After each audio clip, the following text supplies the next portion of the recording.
Thank you. Good evening, everyone. Today is Wednesday, October 21st, 2020, and it is now 6 p.m. This is the City of Homestead, Florida, regular City Council meeting. And I'll now read the COVID script into the record. Pursuant to Executive Order 20-193, issued by Governor DeSantis and the City of Homestead local state of emergency due to COVID-19, this will be a virtual council meeting. The virtual meeting can be viewed live on the City Access channel or live stream at cityofhomestead.com/public meeting. The public may also participate live during this virtual meeting utilizing video conference via WebEx events or via toll-free conference call number. Please go to cityofhomestead.com/calendar for specific details and instructions on participation utilizing video and telephonic conferencing. The city has accepted public comments as part of this virtual meeting, which comments can be emailed to publiccomments@cityofhomestead.com. Public comments are limited to 300 words per comment. Comments on specific items should include your name, address, the item you would like to comment on, and followed by your comment. Comments can be submitted up until noon on Tuesday, October 20th, and reviewed by the council as part of the record. General public comments should also include your name, address, together with the comment, and can be submitted up until 30 minutes after the end of the virtual council meeting, and all comments will be included in the minutes. Further details and instructions concerning public participation in the virtual meeting are referenced in the City of Homestead Virtual Meetings Quick Start Guide located on the city's website. Madam Clerk, would you call the roll, please? Councilman Shelley? Here. Councilman Ross? Here. Councilwoman Bailey? Here. Councilman Fletcher? Here. Councilwoman Avila? Present. Vice Mayor Fairclough-Staggers? Present and accounted for. Mayor Losner? I'm here. Thank you. Madam Manager, do we have any additions, deletions, or deferrals? Yes, Mr. Mayor, we do. There is an addendum to the agenda, which is the body camera taser agreement with Axon. And just another note, Mayor, we have been asked if it's possible to move tab 27 to before or after we do tab 13. Absolutely, and I'd like to do that. It's my understanding it's probably commonality of council presenting those two items on behalf of those applicants. So we will we'll hear tab 27 just prior to tab 13 if there are no objections.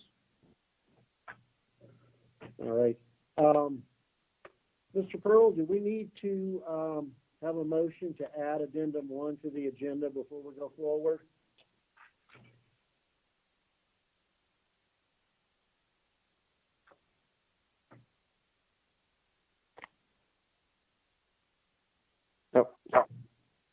Mr. Mayor?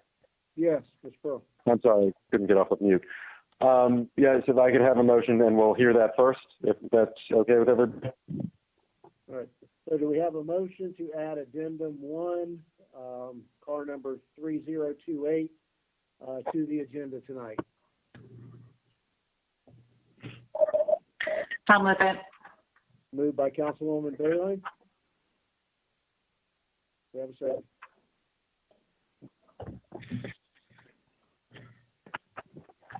I'll second it if nobody will. Thank you, Councilman Ross. Seconded by Councilman Ross. Are there any questions or comments on this motion to add? Is there anyone who would like to be registered as a no vote on the motion to add?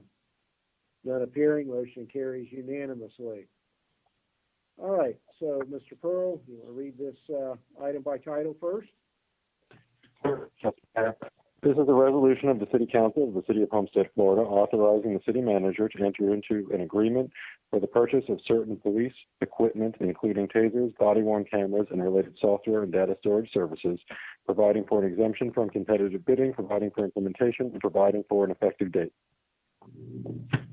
Thank you. Madam Manager. Thank you, Mr. Mayor.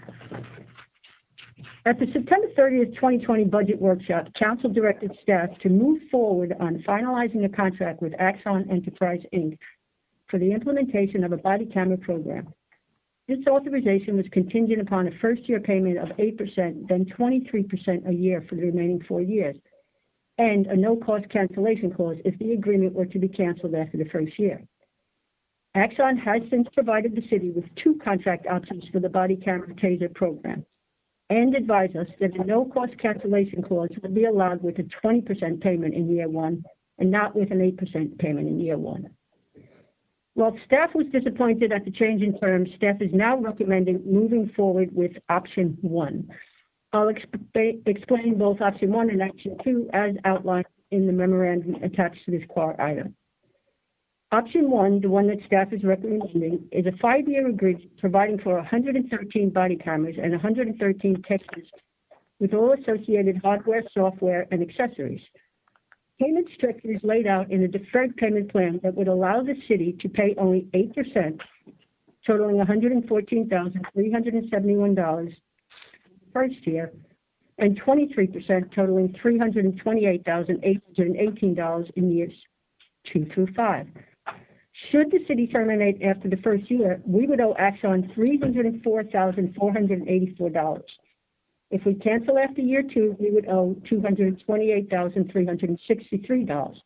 After the third year, we would owe $152,242. After the fourth year, if we cancel, we would owe $76,121. The city could cancel after year 5 at no cost. Under this option, regardless of the year in which there may be a cancellation, the city would be allowed to keep the body cameras and the tasers with all associated hardware and accessories. And the city would maintain liability protection and warranty for the tasers for the remaining years. As noted in previous discussions during our budget hearings, the police department is in need of tasers and would have to purchase them with or without the cameras. A standalone 5-year agreement for the tasers alone would cost $406,800. So under option 1, the $304 cancellation fee after year 1 plus the 8% down comes to $428,000. It's close to a wash in numbers, but at $428,000, the city would be getting the needed tasers plus the cameras. Also, in the event the city does cancel after year 1, there will be funds available to pay the $304,000 because the PD has $311,991 in forfeiture funds coming them, and which is expected to be released by fiscal year 2022. That's the summary of option 1. Option 2 is also a 5-year agreement providing for the same equipment, but the payment structure is 20% per year at $285,929. However, the first year could be broken into 2 payments, an initial payment of 8% of the overall cost at $114,371, and then the second payment in the first year would be due 6 months later at $171,557. Should the city terminate this agreement after the first year, we would owe nothing, but we would be required to return all equipment within 60 days of cancellation. So staff recommends that the mayor and council approve the attached resolution authorizing the city manager to enter into a 5-year agreement under option 1 with Axon Enterprise, Inc. for body cameras, tasers, and related software and services for a total not to exceed $1,429,646.33. This purchase is in accordance with the National Purchasing Partners Axon contract number BH11629 and National Purchasing Partners CEW contract number BH11630. And staff is available to answer any questions, and also on the call from Axon is Jeremy Deegan, Laura Egan, and Stacy Chatterton, who can also provide any further information as needed. Thank you, Madam Manager. Appreciate it. Council members, any questions or comments?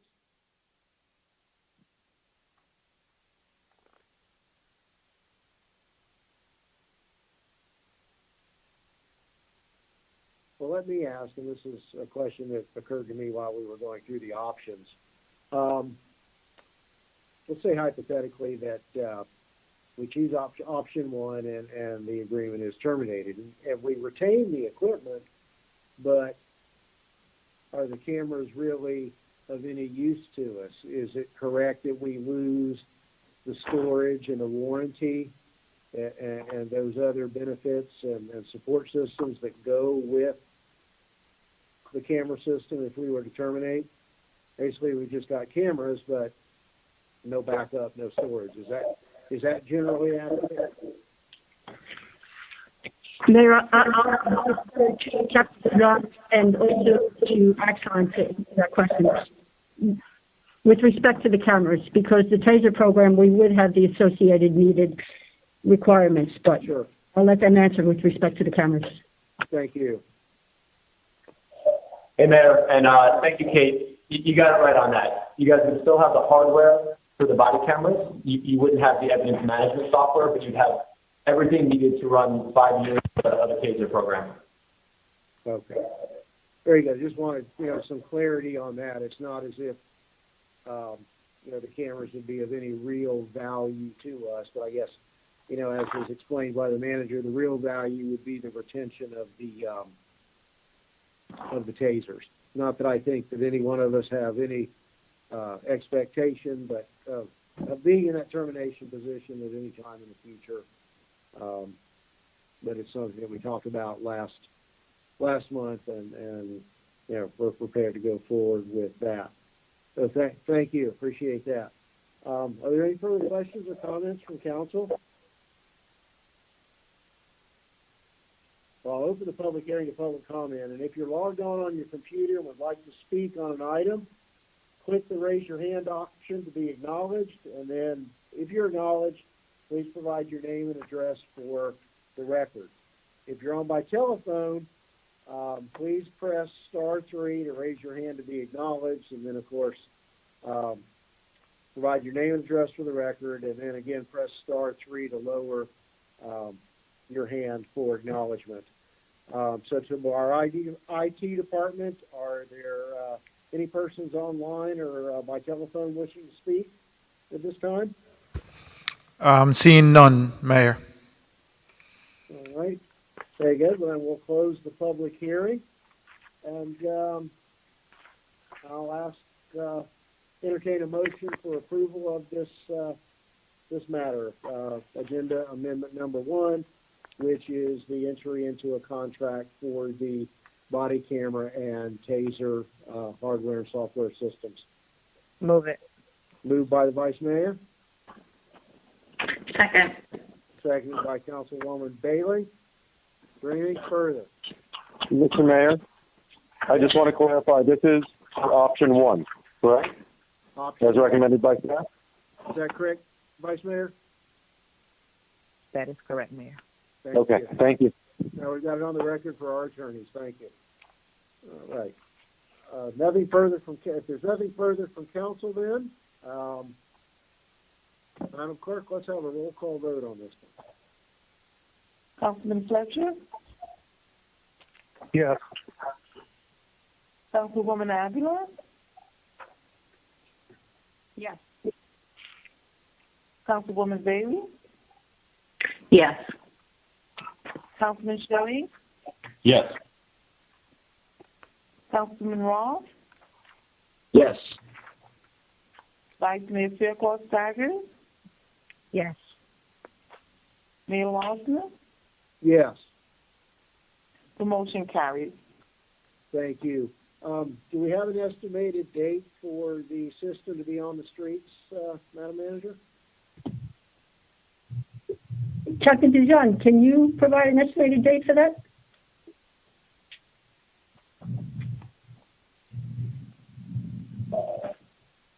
Was that for PD?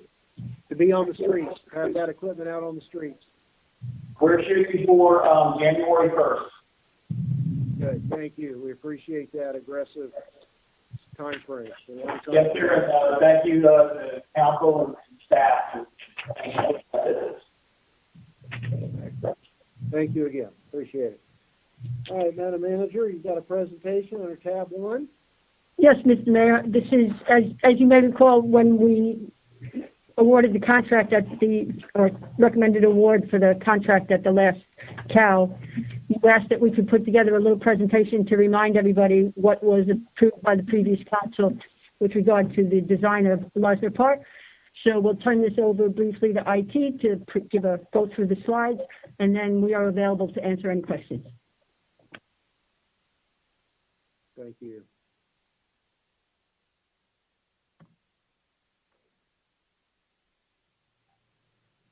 LOSNER Park is an integral part of the overall downtown renovation project, a place for casual gathering and enjoyment by residents with amenities for structured and planned events, making it a key component ensuring the quality of life our citizens deserve. The concept behind the design of the new park includes areas for events, play exploration, staged events, and reflection.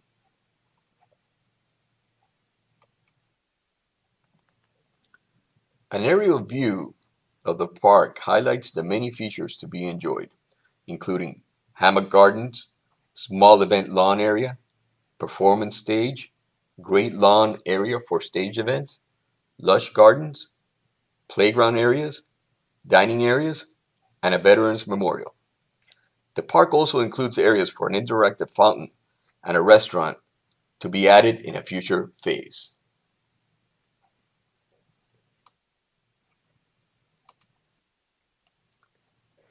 Looking closer at some of the specific areas of the park, we have the small events lawn. This area is located next to the Seminole Theater and allows for small performances and for sitting and enjoying events by the public.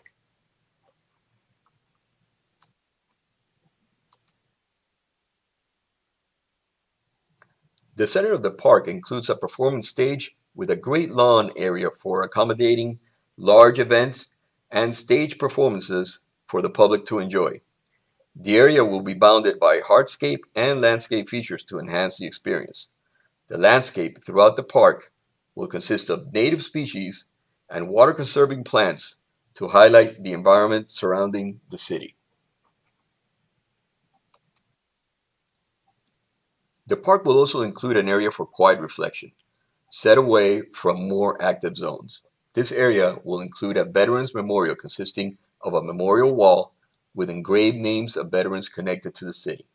The area will include lawn and sitting areas buffered by landscape to allow for proper reverence and reflection.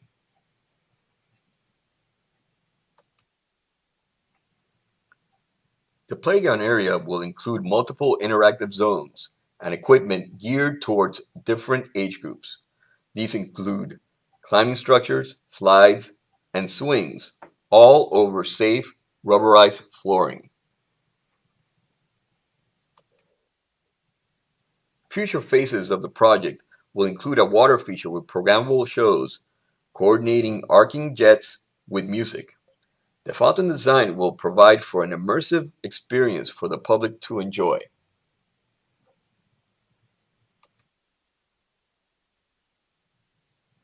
Also part of the future phase is the addition of a restaurant with indoor and outdoor dining. Both of these future planned amenities are already designed and permitted.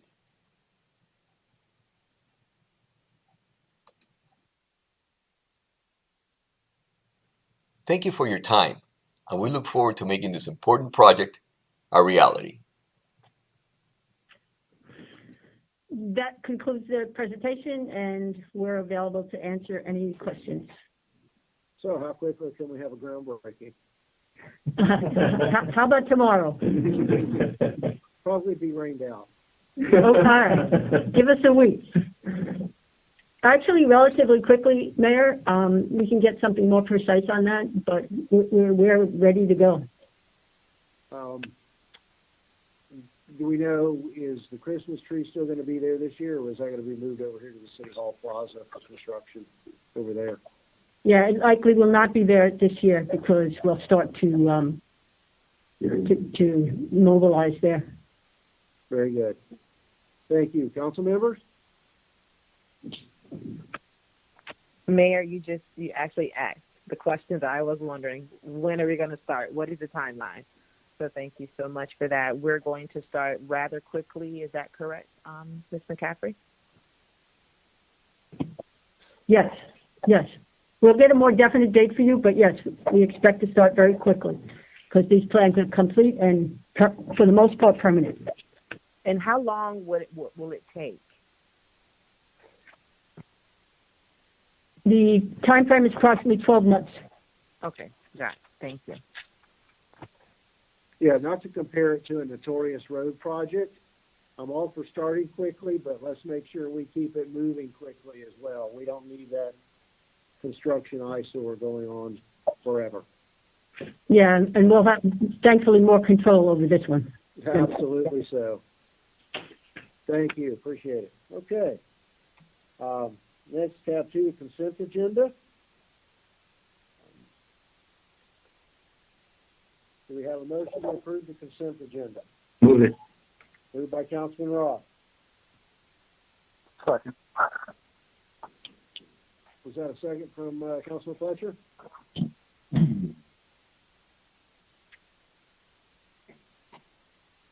Okay, I think so. So, any questions or comments on tab 2, the consent agenda? Is there anyone who wishes to be recorded as a no vote on the consent agenda? All right. Agenda item number 6. I think it's you, Mr. White. Yes, Mayor. Do you want to take tab 27 first before we get into? Let's do that. Yes. All right. Tab 27 is a resolution of the City of Homestead, Florida, accepting a right-of-way deed conveying title for right-of-way purposes from COPART of Connecticut, Inc. for the right-of-way known as Contender Road as additional right-of-way property needed for public access and provided for an effective date. Thank you. And this was a requirement built into the approval to be accomplished after closing, and I note that it appears that the closing occurred and has been posted among the public records as of just a couple of days ago. So any questions from council? Any public comments? Hey, Mr. Mayor, we have one hand up. Is Crystal Foster? All right, that may have been for the prior item.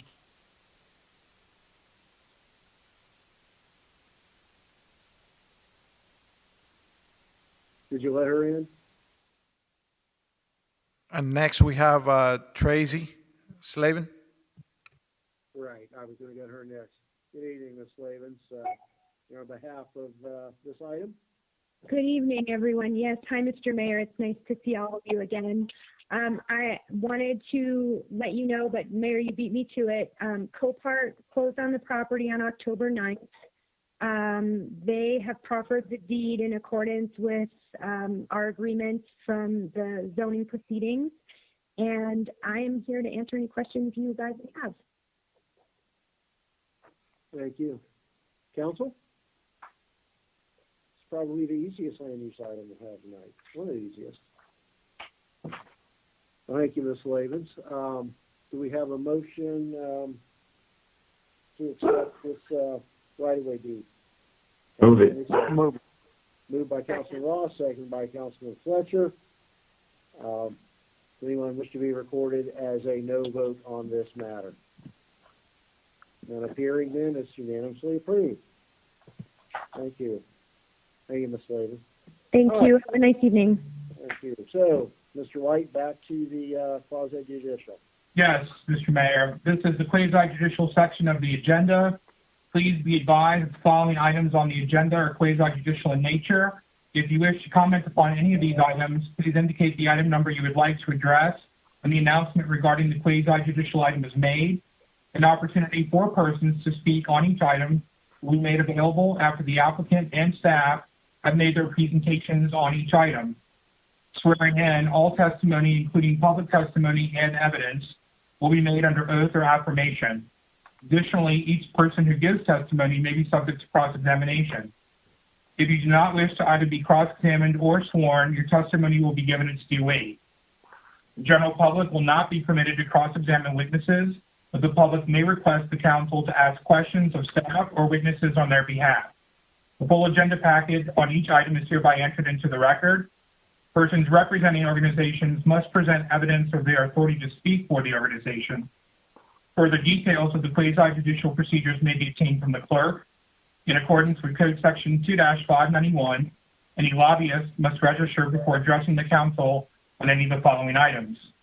At this time, council members must disclose any ex parte communications concerning any items on the quasi-judicial agenda this evening. Mayor, Yes, Councilman. I just got to disclose tab 13, 20, 21, 22, and 23. Thank you, Councilman Roth. Mayor? Yes, Councilwoman.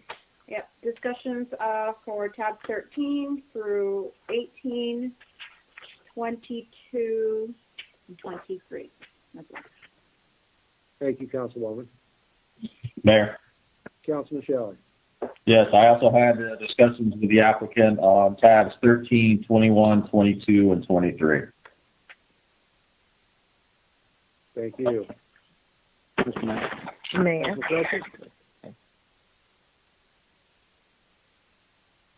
Vice Mayor, go ahead. Go ahead, Councilman. Fletcher. No, you first. Okay, thank you.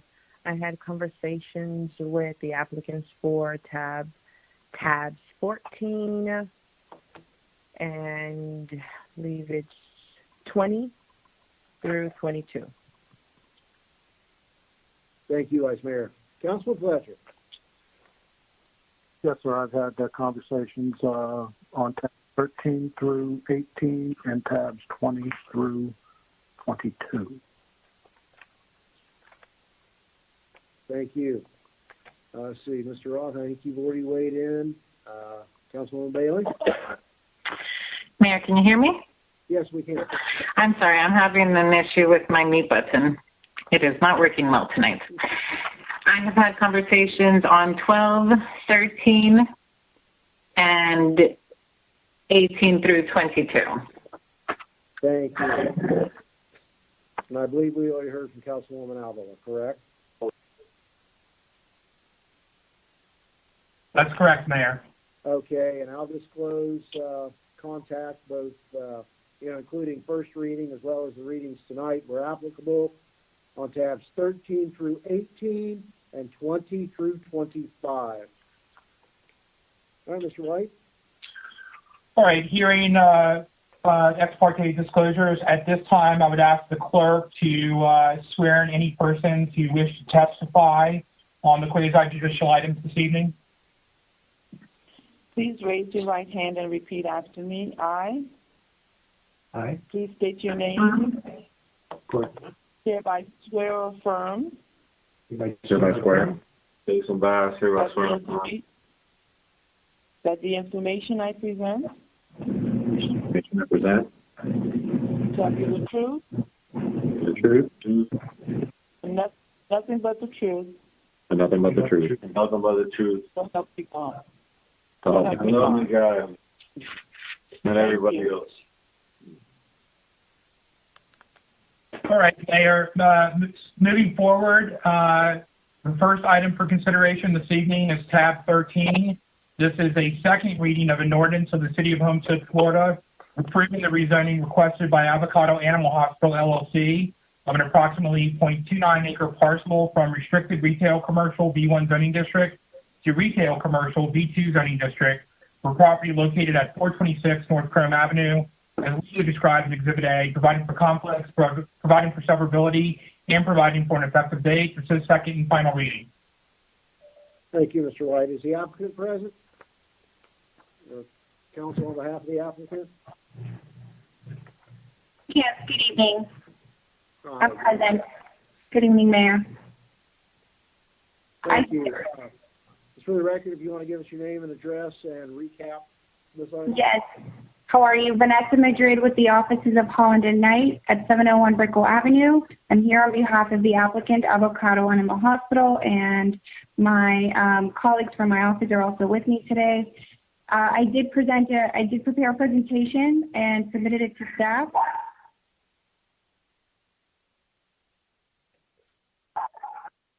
Do we have that?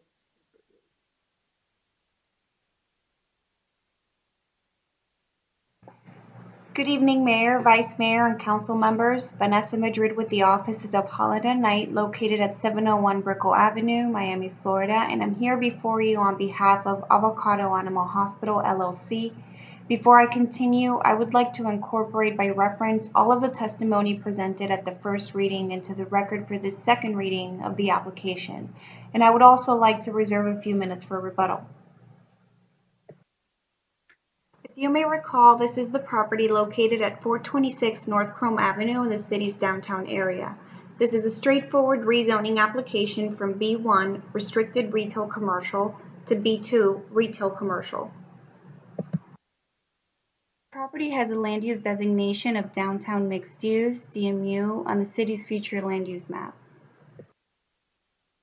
and has a B1 zoning district classification on the city zoning map. Essentially, this would make the property red in the city's zoning map, which, as you can see on this image, the change would be entirely compatible with the property's surroundings. In fact, the property immediately to the south is zoned B2, and so are various other properties on the blocks to the south. The purpose of the rezoning request is to allow a veterinary facility within the existing building on the property. The DMU land use category emphasizes the importance of the availability of services within the DMU land use category, which allows light commercial uses, including office, retail, restaurants, banking, etc. A vet facility falls within that category of light commercial uses since it is a medical office providing services to domestic animals by professional and trained staff. The city's comprehensive plan also recognizes that the DMU land use designation is appropriate in B2 zoning districts. This means that the proposed rezoning is wholly consistent with the property's DMU land use designation. This family-owned and community small business has outgrown its current location and is seeking to expand and relocate to a more central and improved location. Today, they're working from a small facility that limits their capacity and ability to keep up with the veterinary medical needs of the community. If this rezoning to B2 is approved, the applicant will be able to relocate its current facility to the building on the property, which would result in a huge increase in usable space. With 3 times more square footage than they currently have, the applicants will be able to grow their business to meet the community's needs. I want to clarify that this facility is intended to provide on-site medical care to domestic animals, and as you may recall, the applicants have proffered a declaration of restrictions limiting the more intense uses on the property that would otherwise be allowed in the B2 zoning district. The approval of this application will not have any negative impacts on the area, and it's compatible with the comprehensive plan, the code, and the pattern of land uses on the surrounding areas. This approval is key to the success of the applicant's local family business. We've worked closely with staff to get here today. We've received recommendations for approval from staff and the Planning and Zoning Board. We also received your unanimous vote for approval on first reading last month, and we urge you to approve this application tonight. Thank you for your time, and we're here to answer any questions you may have. Thank you. Appreciate that. Council, any final questions or comments on this matter?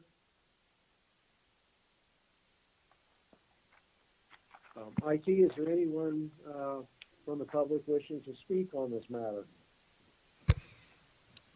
No, Mayor. Okay. Thank you. Do we have a motion for final approval? Move it. Moved by Councilwoman Avila. Do we have a second? Second. Second by Councilman Roth. Any further discussion? Is there anyone who wishes to be recorded as a no vote on this matter? Mr. Mayor. Mr. Fletcher, Councilor Fletcher. Not to be property is a no vote, but I would like to just restate my issue in regarding to us basically strong-arming a personal new business owner in this area into restrictions that don't affect properties that are abutting them as well. Again, I just think that's the wrong way to do business. Thank you, Councilman. Appreciate it. Okay, so we have, is that a unanimous vote for approval? Thank you. We look forward to it. Congratulations and thank you to your client. Thank you all for your support. Have a good night. Thank you. Tab 14, Mr. White. Yes, Mayor. So the next few tabs, tab 14, 15, 16, 17, and 18, all relate to the HOMESTEAD-MIAMI Speedway application concerning a proposed development of a approximately 145,000 square foot distribution warehouse facility.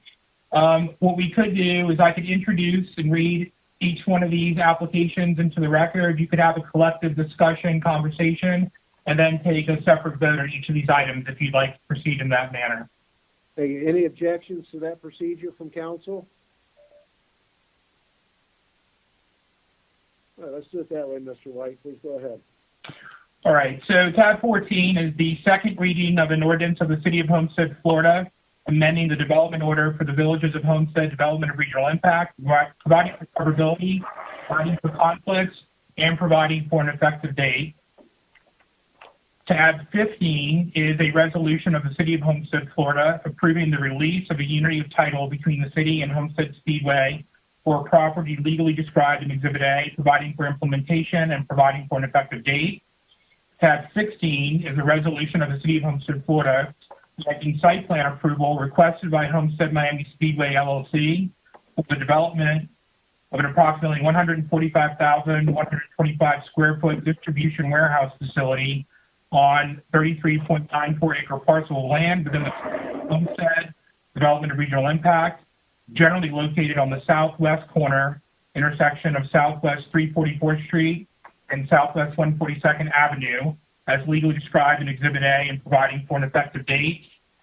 Tab 17 is a corresponding resolution of the City of Homestead, Florida, granting tentative plat approval requested by HOMESTEAD-MIAMI Speedway, LLC, for the development of a 145,125 square foot distribution warehouse facility on an approximately 33.94 acre parcel of land within the Villages of Homestead Development of Regional Impact, generally located on the southwest corner intersection, Southwest 344th Street and Southwest 142nd Avenue, as legally described in Exhibit A, and providing for an effective date.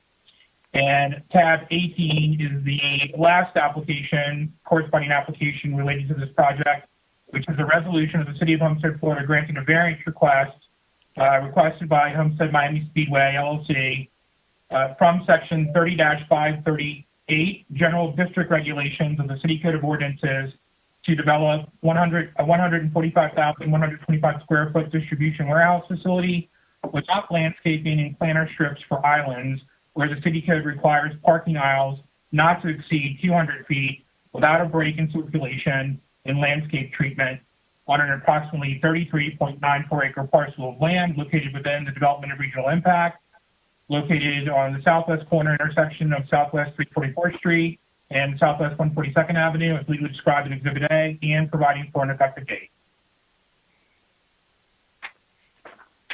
Thank you, Mr. White. Mr. Cordino.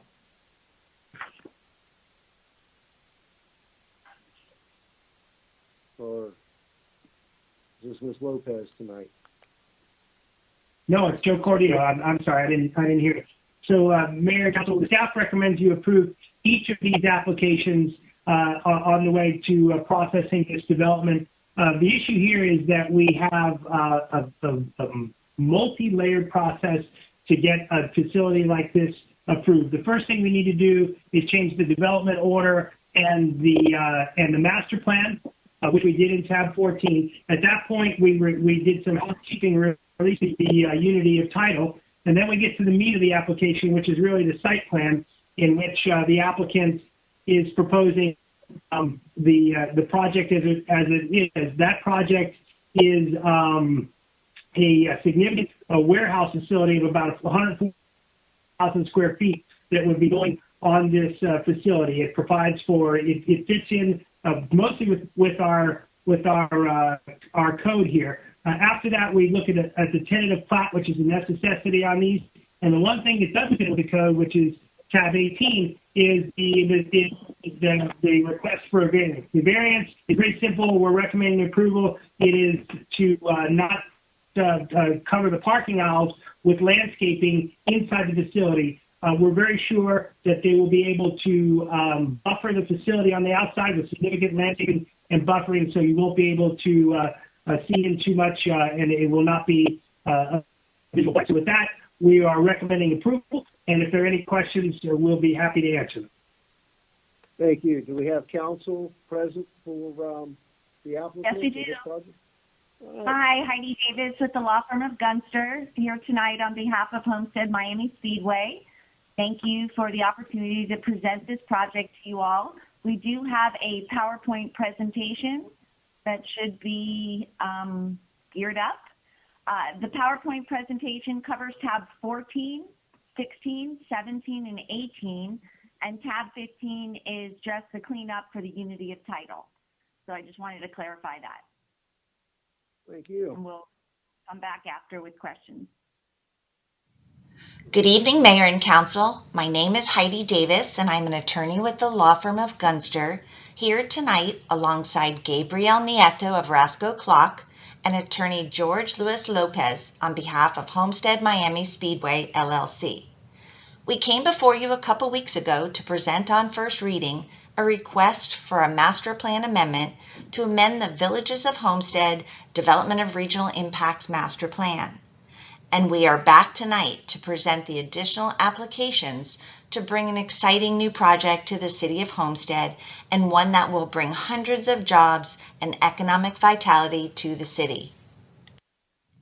The proposed project is a 145,125 square foot distribution center for receiving, storing, and distributing various retail products for local distribution throughout the City of Homestead and nearby areas. This facility is for the critical last mile, allowing same-day or next-day deliveries. This will become a major employment center used in the city and also provide fast and efficient e-commerce delivery service to city residents.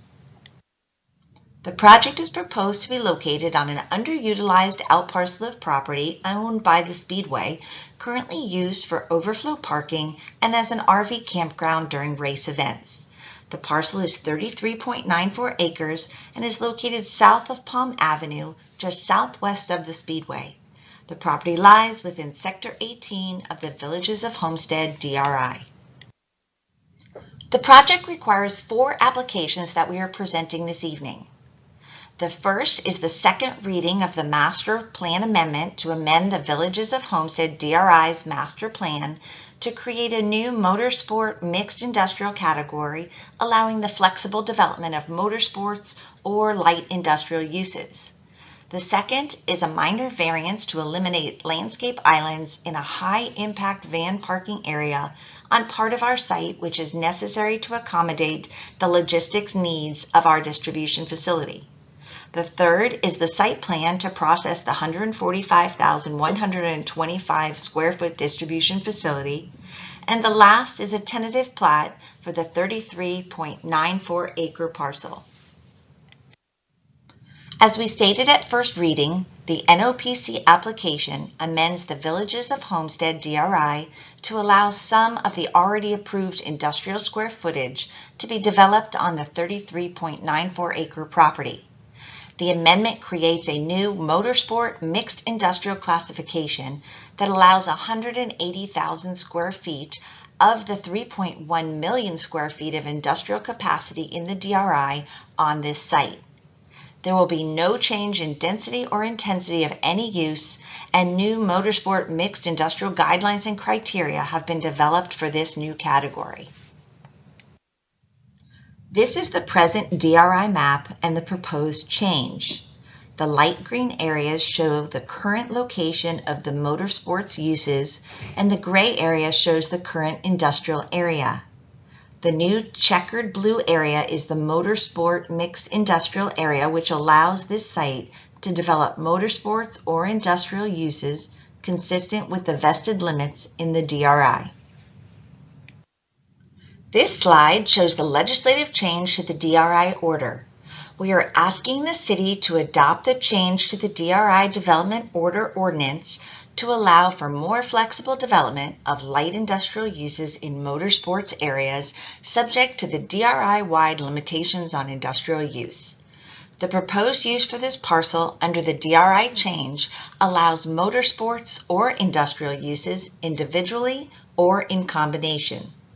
Additionally, we are reducing the motorsports facility acreage to move 33.94 acres to this new category, which will then accommodate the proposed distribution facility. No new impacts are created as the DRI has already vested these uses. Our next application is for the project's only requested minor variance. The city's code requires that parking lots have landscaped islands every 10 parking spaces. The proposed distribution facility's operations involve last-mile deliveries with vans that are constantly moving to load and unload goods. Our employee and visitor parking lots on the east side of the property feature lush landscaping at the terminus of each aisle. However, we are asking for a variance from Section 30-538 for our delivery van area depicted here in light blue. The delivery van holding area is an integral part of the facility's daily operations and goes to the heart of the purpose of this facility as a state-of-the-art e-commerce distribution center. This parking is very different from a typical retail or office parking lot, which this code section is intended for.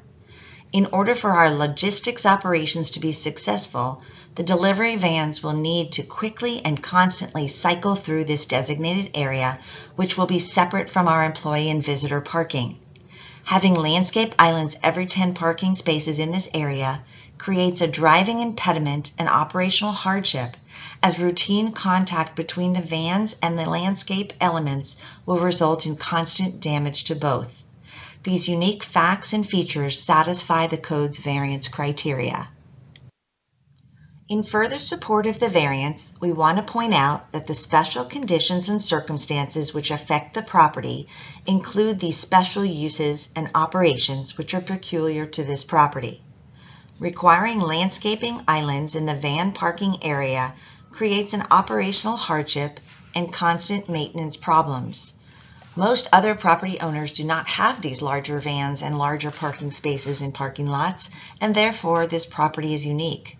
The delivery van holding area will not impact the public or adjacent properties.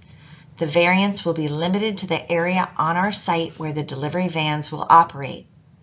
Finally, our landscape buffering around the perimeter will shield the delivery van holding area from Palm Drive and from neighboring properties, even though the property to the west is a lake and the property to the south is designated open space park by the master plan. The applicant has mitigated for these tree islands by planting the equivalent amount of trees from the landscape islands into the landscape buffer yard along Palm Avenue. This additional landscaping will enhance and further screen the structure and parking area. 66 additional canopy trees and associated ground cover have been added to the buffer yard on the north side of the property. Our next application that we will be presenting is the site plan. The site plan is specifically designed to both support and integrate the e-commerce delivery facility with the surrounding community on a functional and aesthetic basis. The 145,125 square foot building is only 40 feet in height and situated deep into the site, thus reducing its presence from surrounding properties or rights of way. The property is surrounded by generous landscape buffer yards, which provide large canopy trees and a pleasing engagement with the surrounding pedestrian sidewalks and roadways. There are no residential uses near the site. The site is configured to allow for efficient and safe access to the distribution facility and for proper on-site circulation of vehicles that serve this facility. The layout allows for the separation of automobiles located in the yellow area on the east side of the property, van parking located in the blue area, van loading and queuing areas shown in green and purple respectively, and a truck court located in the pink area. The site plan also provides 3 site ingress-egress points to allow for smooth, diffused integration of delivery vans and employee cars with surrounding traffic patterns. A majority of the site flow will be over a private access road on the east side of the site, allowing fleet vans to queue and efficiently utilize the signal at Palm and 142nd Avenue. Again, generous landscaping provides buffers on all sides of the property. The project features a unique design integrating concrete tilt-up panels, surface reveals, storefront glass and metal panels to break down scale and create a suburban aesthetic. Changes in parapet heights and wall planes, along with recessed glazing areas, reduce the massing of the building elevations. Horizontal and vertical reveals cast into the panel faces add further visual interest to the elevations. Color is used to help blend the structure with the environment as well as punctuate specific building elements. The building is designed to create a pleasing visual effect with 360-degree architecture. Key repeating design elements are used to accentuate the building. These include varying parapet heights, accent colors, and a variety of ornamental reveals that create visual interest with shadow lines and pattern changes. As shown on this rendering, the building features prominent corner elements enhanced with glazing for a distinctive look. Metal accent canopies at the customer and employee entrances soften the facade and create shadow and depth, highlighting the entries. The integration of ornamental trees and ground cover serves to soften the approaches into the building. Our last application is for a tentative plat. As a result of subdividing this parcel out of a larger parcel owned by HOMESTEAD-MIAMI Speedway, we are submitting this tentative plat application along with the site plan. It will proceed to the county for processing and then return to the city for final plat. To examine the economic impact of the proposed distribution facility, we hired a team from Florida State University to calculate the jobs created and the secondary economic impacts. We have provided a full economic report from FSU to the city. The results are summarized on this chart, which shows that there will be hundreds of new jobs created and approximately $148 million in positive direct economic impacts to the city. This number may be higher, as this does not include the significant additional secondary impacts to local businesses. We are absolutely thrilled to bring this project to the City of Homestead. Thank you for the opportunity to present tonight, and thank you and your amazing planning staff for working so hard with us these many months to get us here tonight. If you have any questions, we have our entire team here who would be happy to answer them. We would also like to respectfully request a few minutes for rebuttal as may be appropriate. Thank you very much.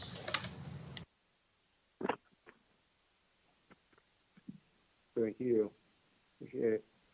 All right, before we go to questions or comments from council, I looked to our IT department and asked if there's anyone who would who's in line to address this issue from the public.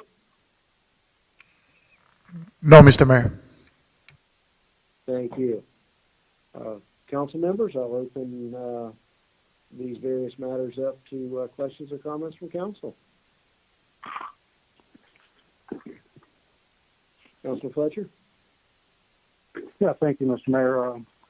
I want to thank the folks at Homestead Miami Speedway for continuing to look for ways outside of the box to help integrate themselves into the community and help our economy out a little bit, especially in these down times.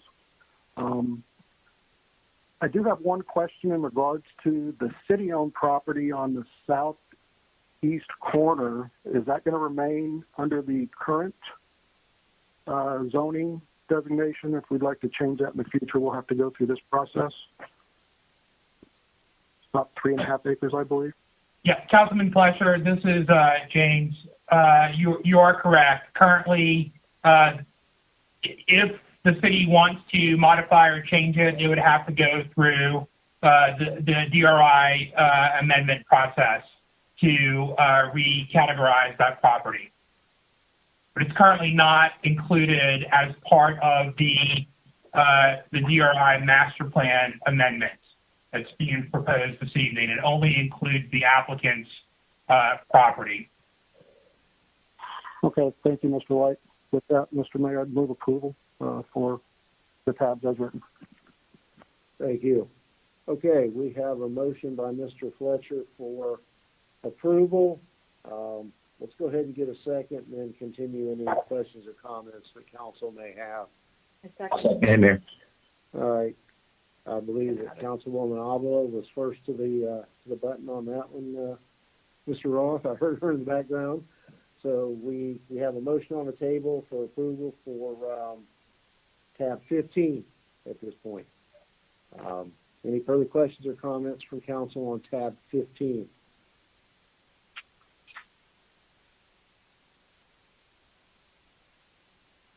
Okay, none appearing then. Would any member of council wish to be recorded as a no vote with respect to the motion for approval on tab 15? None appearing. Needs to be approved unanimously. And Mayor, just for clarification, tab 15 is the release of the Declaration of Unity of Title. I'm sorry, it was 14 is the correct first item or no? The first item is 14, which is the second reading of the DRI Development Order Amendment.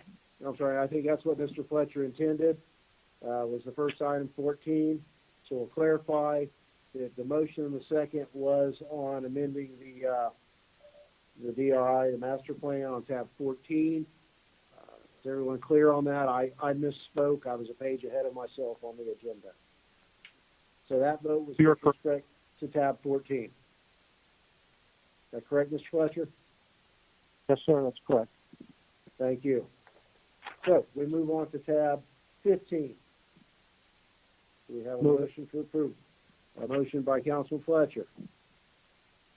Second by Mr. Roth, correct? Me again, Mayor. Okay. For tab 15, and this is for the release of the unity of title. Is there any public comment on this in line? All right, we'll close the public hearing. There are no further questions or comments from council on tab 15. Would any member of council wish to be recorded as a no vote with respect to approval of tab 15, the release of the Declaration of Unity of Title? That motion carries unanimously. On to tab 16, car number 3006. This is the site plan approval. We have a motion. Move it. Moved by Councilman Fletcher, second by Councilman Roth. Is there anyone from the public wishing to speak on tab 16, the site plan approval? No, Mr. Mayor. Any further from council? Yes. Nobody from the public. Thank you. We'll close the public hearing then. There are no further questions or comments from council. Would anyone wish to be recorded as a no vote on the motion to approve tab 16, the approval of the site plan for this project? None appearing, motion carries unanimously. And next will be tab 17, car number 3007, approval of the tentative plat for this distribution facility project. We have a motion for approval. Move it. Move it.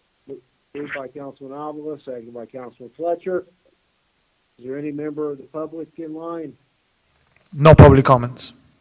Okay, we'll close the public hearing then. If there are no further questions or comments from council, would anyone wish to be recorded as a no vote on tab 17 for the approval of the tentative plat?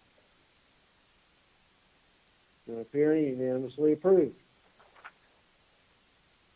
And tab 18, car number 3008,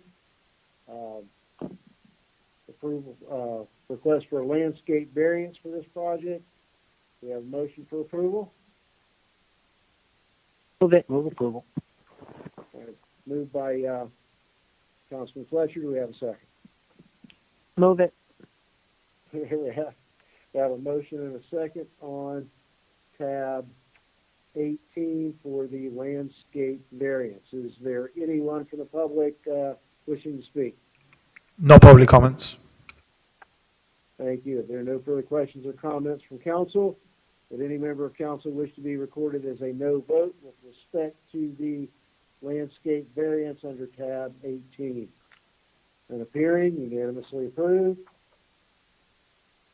And I believe that takes us to the end of that project with respect to tabs 14 through 18. And Ms. Davis, I hope that sometime in the very near future we can have an official reveal and announcement as to the end user and move forward with all due haste on this wonderful addition to our jobs community. Thank you, and thank you to your client and the end user. Thank you, and we look forward to groundbreaking soon. So thanks for all your help, and staff couldn't have been better, and we really appreciate all your help. Thank you so much. Appreciate it. Mr. White, tab 19. Yes, Mayor. Moving on the agenda, tab 19 is a resolution of the City of Homestead, Florida, granting installation of public art requested by PMG Asset Services, LLC, as part of the VPE West Out Parcel 1, LLC, and VPE West Out Parcel 2, LLC properties located at 2835 Northeast 8th Street, as legally described in Exhibit A and providing for an effective date. Thank you. Is there any further from staff on this item? Yes, sir. When staff, the mayor and council consider this request for the art, art is required by the public art. They needed a minimum contribution of about $15,000 worth of art based on the shopping center development. This art includes a stainless steel sculpture on the property. It's in accordance with the site plan. There's a rendering of it. It's a 7 foot in height. It's 3.5 feet wide, based put together by an artist out of Sarasota, Florida. It's going to be located as you enter the road that goes into the property towards the northern end of that road. In the center, that art will be there. So we're recommending you consider it. Thank you very much. Okay, thank you. Is there anyone here on behalf of the applicant to speak tonight? Yes, this is George Cepero with PMG Asset Services here for the applicant. Thank you. Anything to add to this request tonight that's not been said already? No, that was pretty good. I also submitted a presentation that we can listen to, and I'd be happy to answer any questions afterwards. Let's do that. Thank you.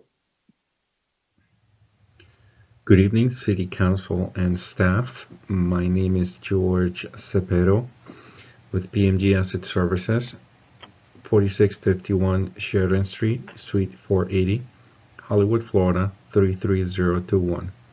I'm here to talk about the VPE Commercial Shopping Centers Art in Public Places application.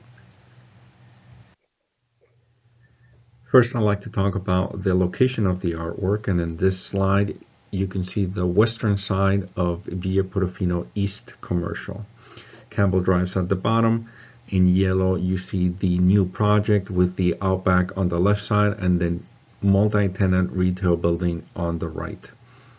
Above them, you have the two hotels with the Hampton Inn and Suites at the top left and the Courtyard Marriott at the top right.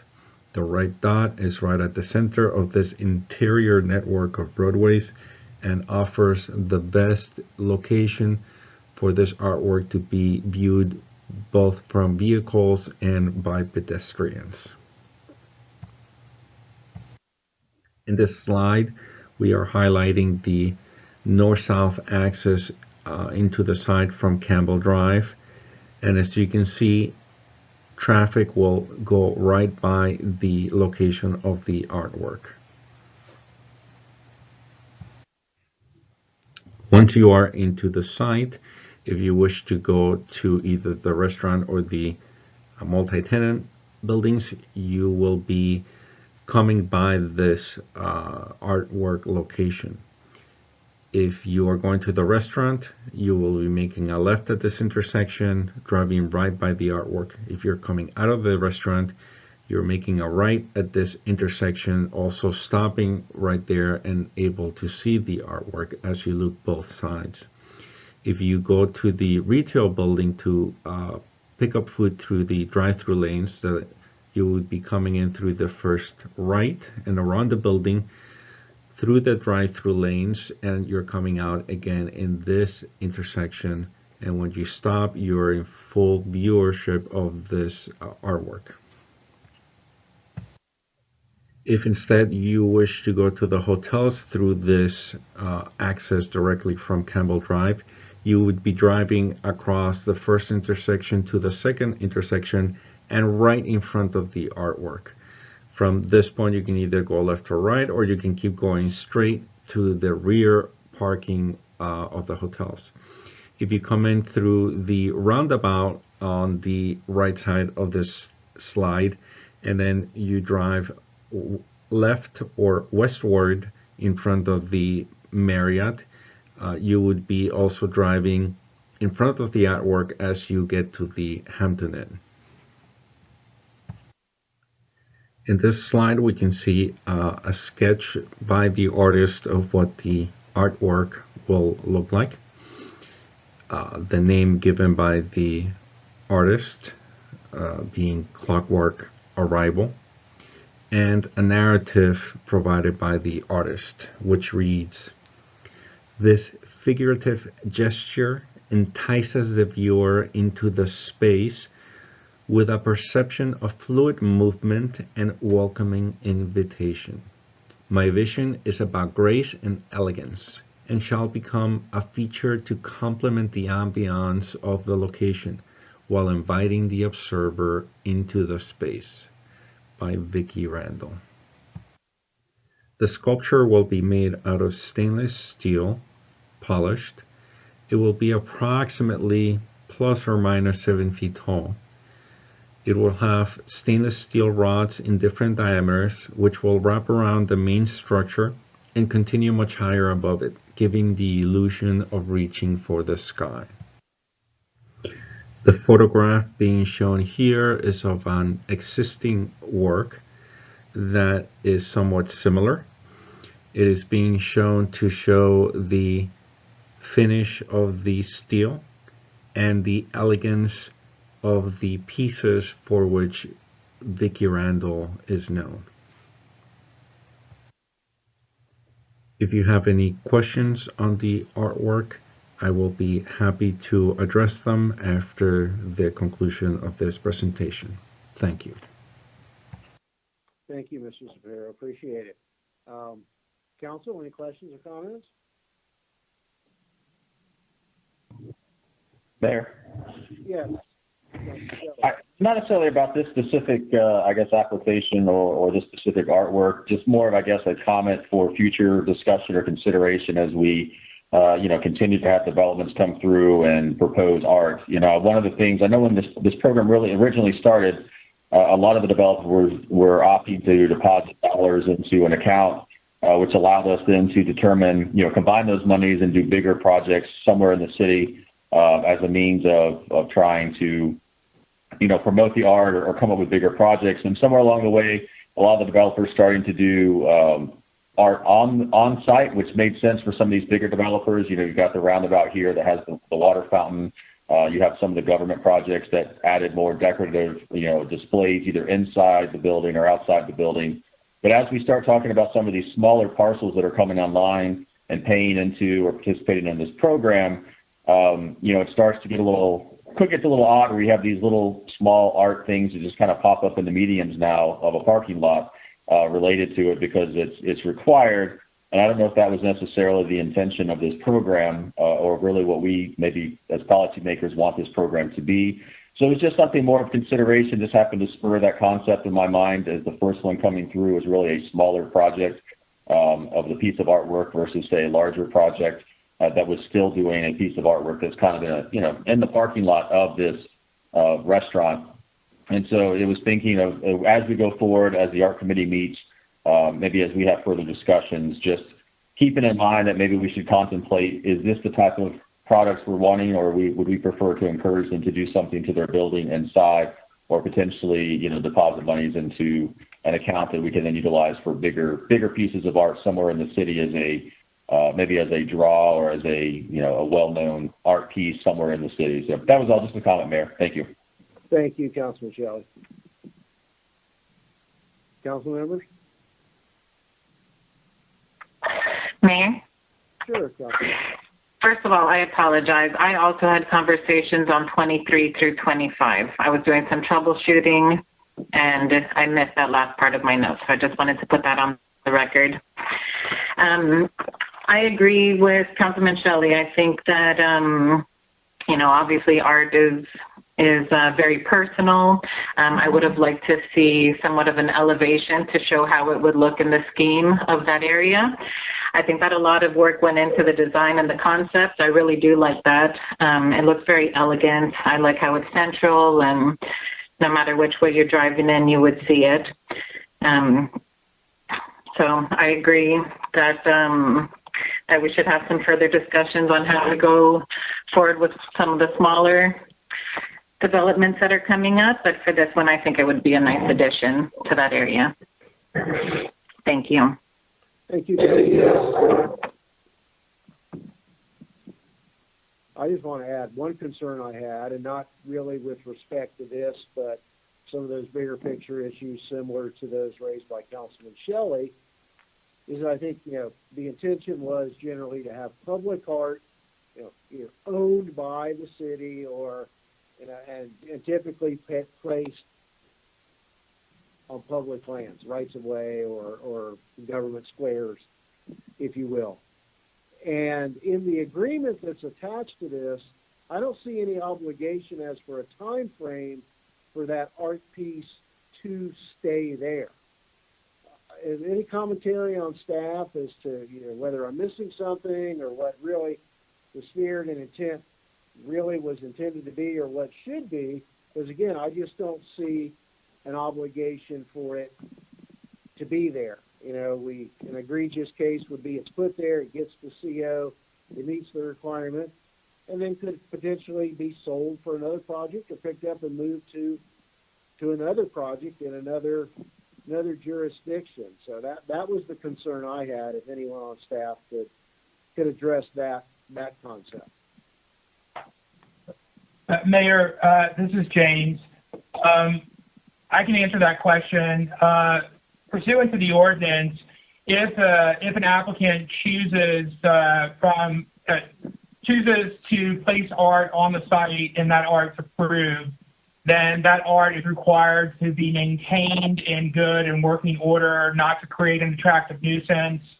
And if the applicant removes the public art, then they are required to either replace the public art with something that's comparable in size and scale and valuation, or if they don't want to replace the art, if there's a situation where they don't want to continue maintaining it, then they're required to place into the public art fund the amount or the valuation that they would have otherwise been required to contribute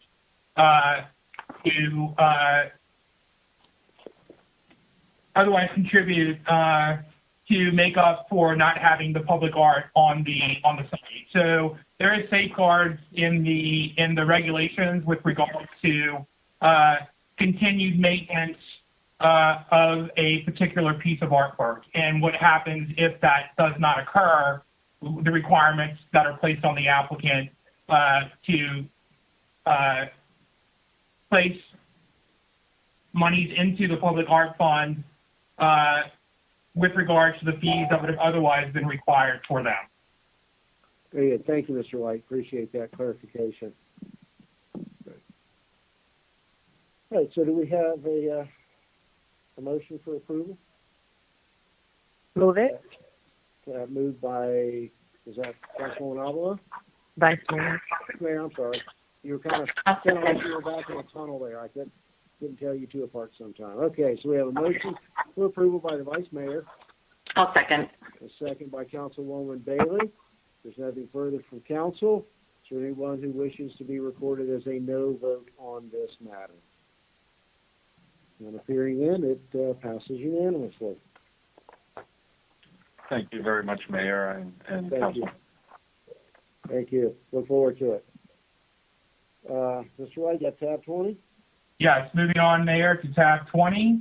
Tab 20 is a resolution of the City of Homestead, Florida, granting a final replat approval to modify the name of the plat to Seascape Point and remove the condominium use restriction for a portion of Tract A located on an approximately 23.70 acre parcel of land within the existing Keys Cove 2 Keys Garden residential subdivision, west of Southwest 152nd Avenue, between South Canal Drive and Town Center Boulevard, as legally described in Exhibit A, and providing for an effective date. Thank you. Mr. Cordino? Yes, sir. We recommend that the mayor and council approve the request for the final replat approval. The applicants, if Homestead COA Townhome in Keys Cove 2 community, requested this final plat approval. Our site is approximately 18 and a half. The applicants intend to replat a portion of this Tract A and remove the on a condominium use. The property is completely the applicants intend for it to remain that way. They also seek to change the name of the plat Seascape Point. So we're recommending approval. Thank you. Well, the obvious question is if it's built out, why do we need to remove the condominium restriction? Could you repeat that question? I understand that this is built out, and it was built out under an approval that restricted or prohibited condominium-type ownership. So if it's built out, why would that now be necessary to remove that condominium restriction? If the applicant's here, I'll let them answer the question as it's their, Michelle, is the applicant in the building? Anywhere? Yes, the applicant is present, and they've also submitted a presentation if the mayor and council would like to hear that prior to let's do that. doing it. Thank you. Mr. Proctor?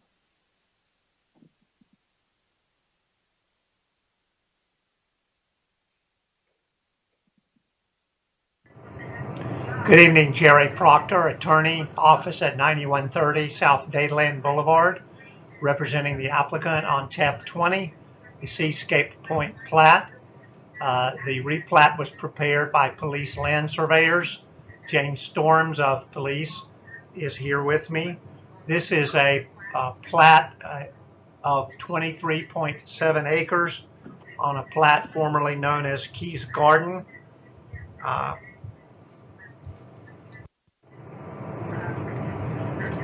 This illustration shows the property.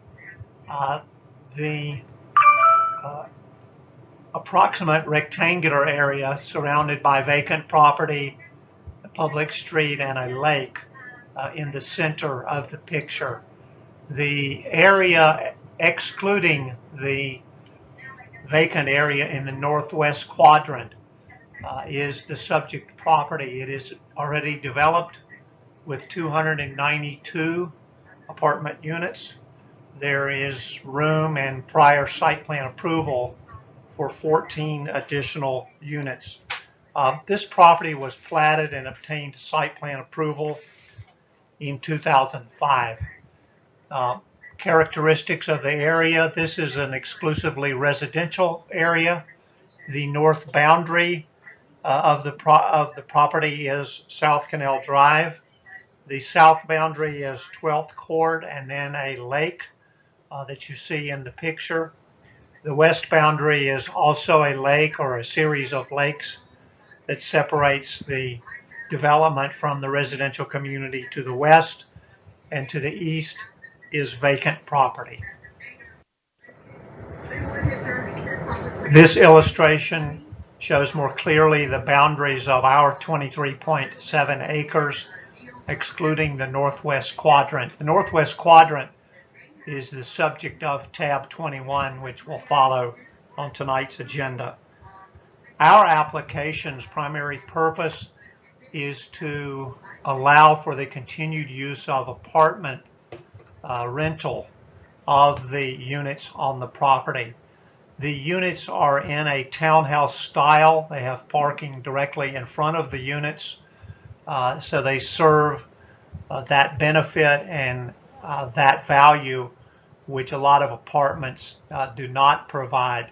This project, when it was originally platted 15 years ago and several property owners ago, was approved for condominium use. And due to the economic downturn later that decade, the property was converted by prior owners to rental usage. This plat would merely approve the build-out, which is essentially already platted, of 14 additional units, and convert the wording on the plat from condominium to apartment development. Thank you for your time, Mr. Mayor and Commissioners. I hope that you approve this item in accordance with your staff recommendation. Here to answer any questions that you might have. Thank you. Okay, so then rather than restricting it against condo, it was approved as a condominium development. And is it accurate to say then that they were built as condominiums, but it's effectively a rental project? Ms. Proctor? You unmute yourself. There you go. Okay, Jerry Proctor. Good evening to the mayor and council. That's correct. The project was built, but in the economic downturn of 12 to 14 years ago, it was converted to rental usage, albeit with a townhouse style. It's a two-story project. To your earlier question, Mr. Mayor, this presents some title issues for us. This notation on the plat of 15 years ago and several owners ago. In addition to the existing development and things that might occur in the financial world with our project, getting loans, et cetera, in the future, we have 14 additional units to build in one corner of the project where there is some vacant land, and this would remove essentially a title impediment. The development is an attractive two-story development. Was originally developed by Shoma Homes. Our client is a relatively new property owner and would like to clear this up so they can proceed to finish the 14 units that they have rights to build. I hope that helps. It does. As a real estate practitioner, that helps clear it up. greatly for me. Thank you. Council? Any questions? So do we have a motion for approval? Yes. I'll motion to approve it. No questions, but I'll make the motion to approve it. Thank you, Mayor. Thank you. We have a motion by Councilwoman Avila. Do we have a second? We have a second. Second. Thank you, Vice Mayor. Second by the Vice Mayor. IT, do we have anyone from the public? No public comments, Mr. Mayor. Thank you. If there's nothing further from council, then we have a motion and a second for approval on tab, this is 19? Yes. Tab 20, Mayor. 20. Tab 20. Final replat for Seascape Point subdivision. Would anyone wish to be recorded as a no vote on this matter? Mayor. Councilman Shelley. Yeah, I'd like to be recorded as a no vote, please. Thank you, Councilman Shelley. All right, so motion carries. Thank you. All right, Mr. White, tab 21. Yes, Mayor. Moving on to tab 21. Tab 21 is a resolution of the City of Homestead, Florida, granting a final replat approval requested by Land Surveyors, Inc. to develop the remaining 192 condominium dwelling units as townhome dwelling units on an approximately 13.41 acre parcel of land located within the existing Keys Cove 2 Palm Breeze residential subdivision, west of Southwest 152nd Avenue, Kingdom Road, between South Canal Drive and Town Center Boulevard, as legally described in Exhibit A, and providing for an effective date. Thank you. Mr. Cordino?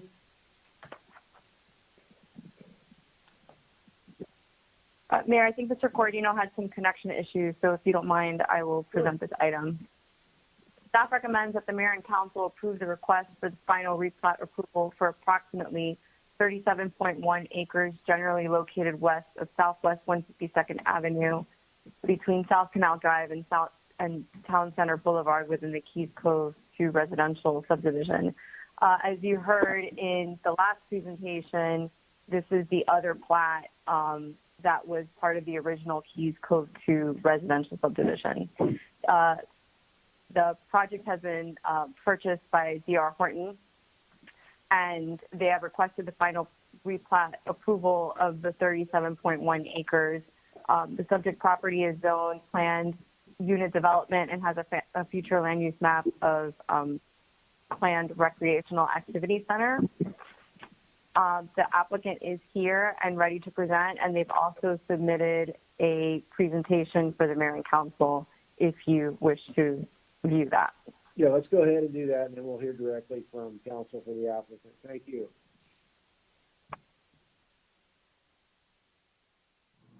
Good evening. This is Hugo Arza with offices at 701 Brickell Avenue, representing D.R. Horton in its application for final plat approval for the Towns at Seascape project.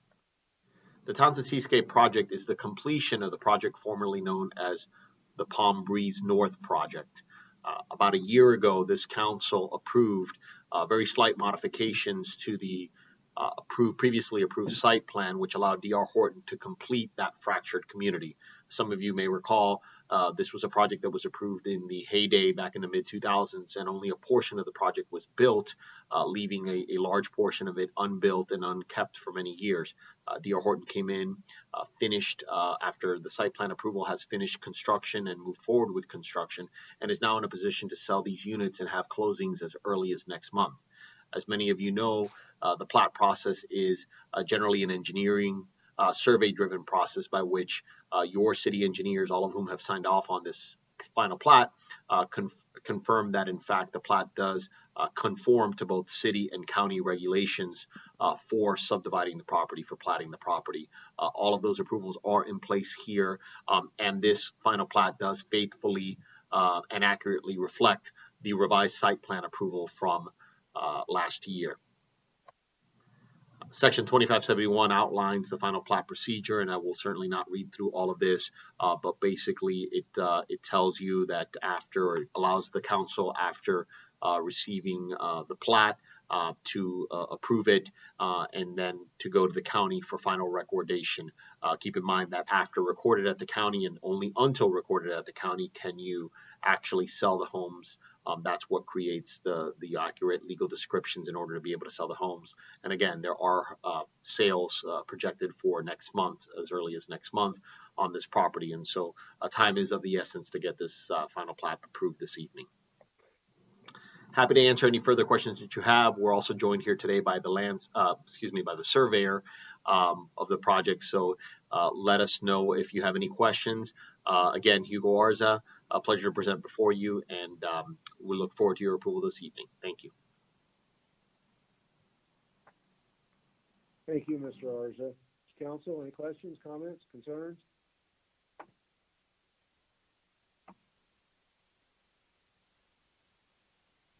Mr. Arza, the title of this is to develop the unbuilt 192 condominium units as townhome units. There's no increase or decrease in density. It's not to be flippant, but I guess form over substance in this case. Good evening, Mayor. Can you hear me? Yes. Great. Hugo Arza, 701 Brickell Avenue. Pleasure to be before you. Correct. Actually, from the original approved plan, as I mentioned to some of you when I spoke with you, from the very original plan back in 2005, we removed a couple of units last year. I did joke that it's rare that my clients have moved units, but it happens, and this is one of those instances. As far as form over function, I mean, I think the platting process as a whole is principally form and giving the legal descriptions and being able to provide for the subdivision of the property so that you can have accurate legal descriptions to move forward. This is a project where the infrastructure had been developed. You've seen aerials both with Mr. Proctor's item and my item here, items tab 20 and 21. You've seen aerials where the northwest quadrant, which is what this covers, had already the road infrastructure and all of that in place. So in essence, all we're doing here is just finalizing now. As with the eastern portion of the property, also ridding ourselves of condominium restrictions, these will be sold as fee simple houses. So I think to answer your question, yes, I mean, this is not changing anything from the site plan, and it's consistent with your prior approval. Thank you. Council? Questions, comments, concerns?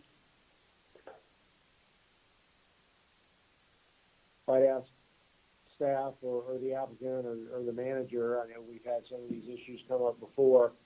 Are we going to be faced with picking up 192 additional cans of right now undeveloped property, or is there community dumpster areas? I mean, a lot of these things now are really starting to impact our level of service and ability to service these basic things such as garbage pickup. How are we with that?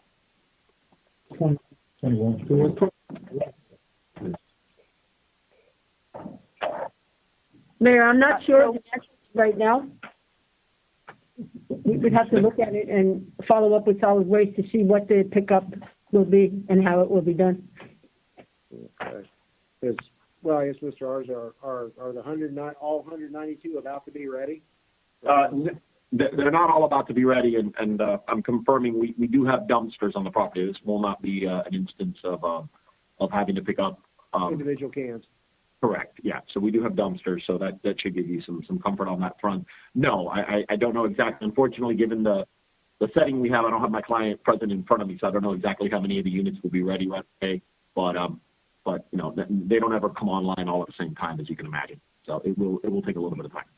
Very good. Thank you. Appreciate that. Those are just some of the things that are coming up now with some of the other projects throughout the city, and certainly you've been involved in many of them. Where our ability to provide those services, as people are accustomed to, is really getting tight. But for every closing you have this year, they go on our tax rolls next year. Do we have a motion for approval on tab 21? Move it. Moved by Vice Mayor. Yes. Okay. Second by Councilwoman Avila. before we have a vote, I'll say that if this was approved back in the early and mid 2000s, I'm sure I voted against the density that was here when I had a seat to the left of the mayor at that time. But we're faced with the reality here that that approval is in place. That density is not going to go away. This is just a matter of the form of ownership. So with that, would any member of council wish to be recorded as a no vote on this RE-PLAT on tab number 21?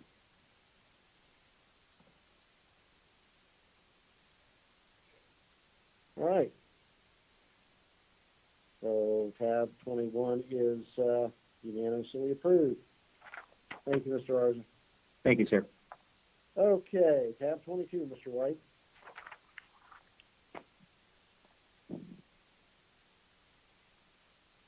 All right, Mayor.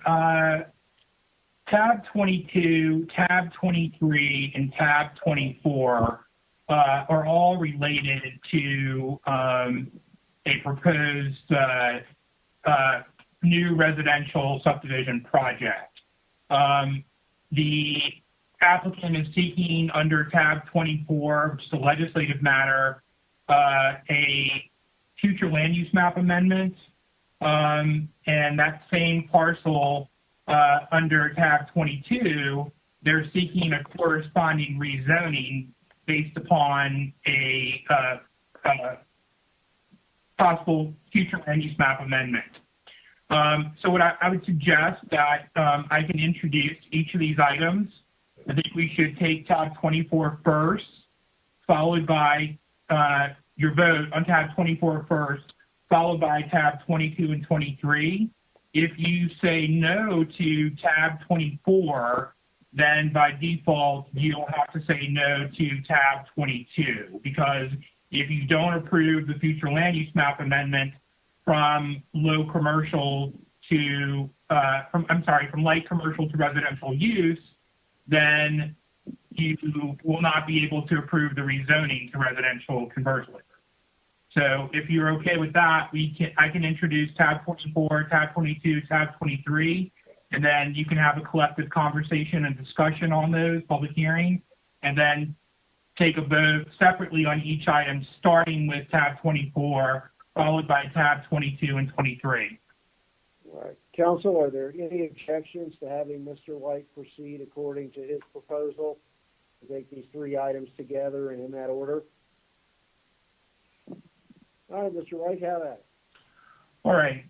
So tab 24 is the first reading, it's legislative matter, is the first reading of an ordinance of the City of Homestead, Florida, amending the comprehensive plan future land use map designation requested by FVP Homestead LLC of an approximately 10.99 acre parcel of land from light commercial use to low residential use for property generally located on the northwest corner intersection of Southwest 328th Street and Southeast 18th Avenue, as legally described in Exhibit A, authorizing transmittal, providing for conflicts, providing for severability, and providing for an effective date.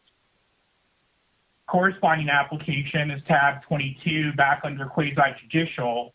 It's the first reading of an ordinance of the City of Homestead, Florida, approving the rezoning requested by FVP Homestead LLC from restricted retail commercial B1 zoning district to one family R1 zoning district for an approximately 10.99 acre parcel of land generally located on the northwest corner intersection of Southwest 328th Street, Southeast 18th Avenue, as legally described in Exhibit A, and providing for conflict, severability, and an effective date.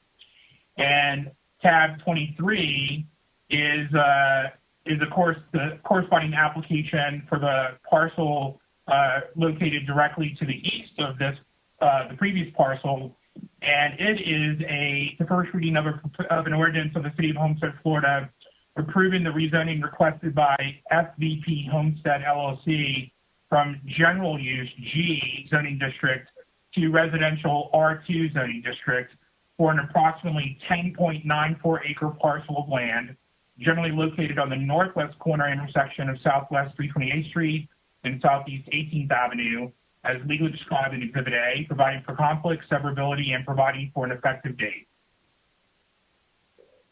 Okay, thank you. Do we have a formal presentation by the applicant?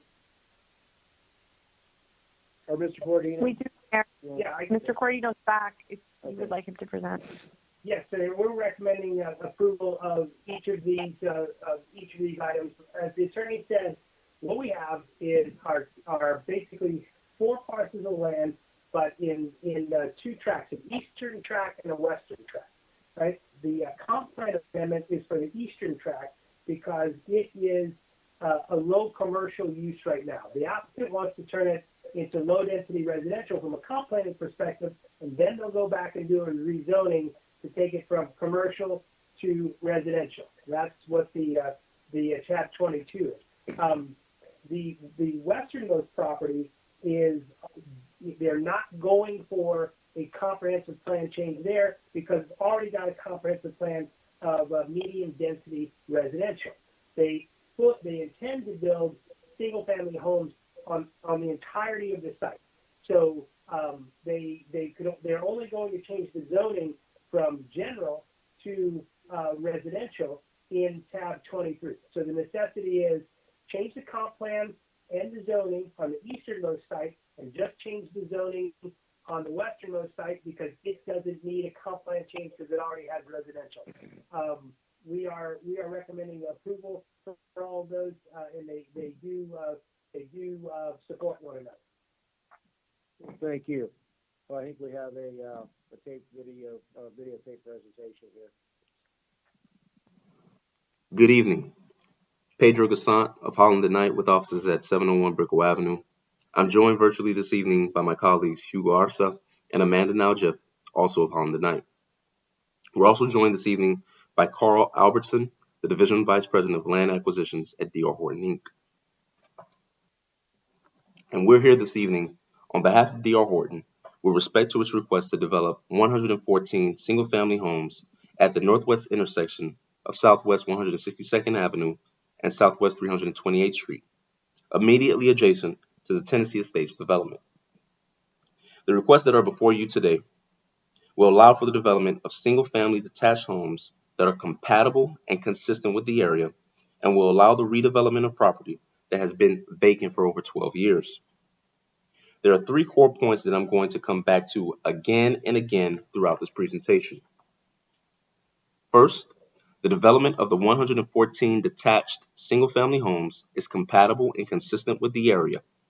Second, the request tonight would only allow 5 more units to be built on the entirety of the property from what could be built on the western parcel alone. And finally, the development will provide for needed off-site improvements and impact fees to improve the general area. Prior to discussing our comprehensive plan request, we want to first provide you with some context for what the planning regime would allow today. The western portion of the property is designated medium-density residential use. The medium-density residential use category is identified on the slide by the orange coloring and is approximately 10.94 acres. By itself, this designation would allow the applicant to build up to 109 units just on the western parcel alone. In addition, the medium-density residential use designation is implemented by zoning categories that would permit townhouse, multifamily, or mobile home developments on the western parcel. Thus, on the western parcel alone, the applicant could have sought to build 109 mobile home, townhouse, or multifamily units, 5 units less than what the applicant is proposing for both parcels. Our comprehensive plan amendment request seeks to redesignate the eastern parcel from light commercial use to low residential use to permit only 114 single-family homes on the entire site. Specifically, the area that we seek to redesignate is the pink-colored parcel shown on the eastern side of the property. This redesignation is essentially returning the property to its former land use designation.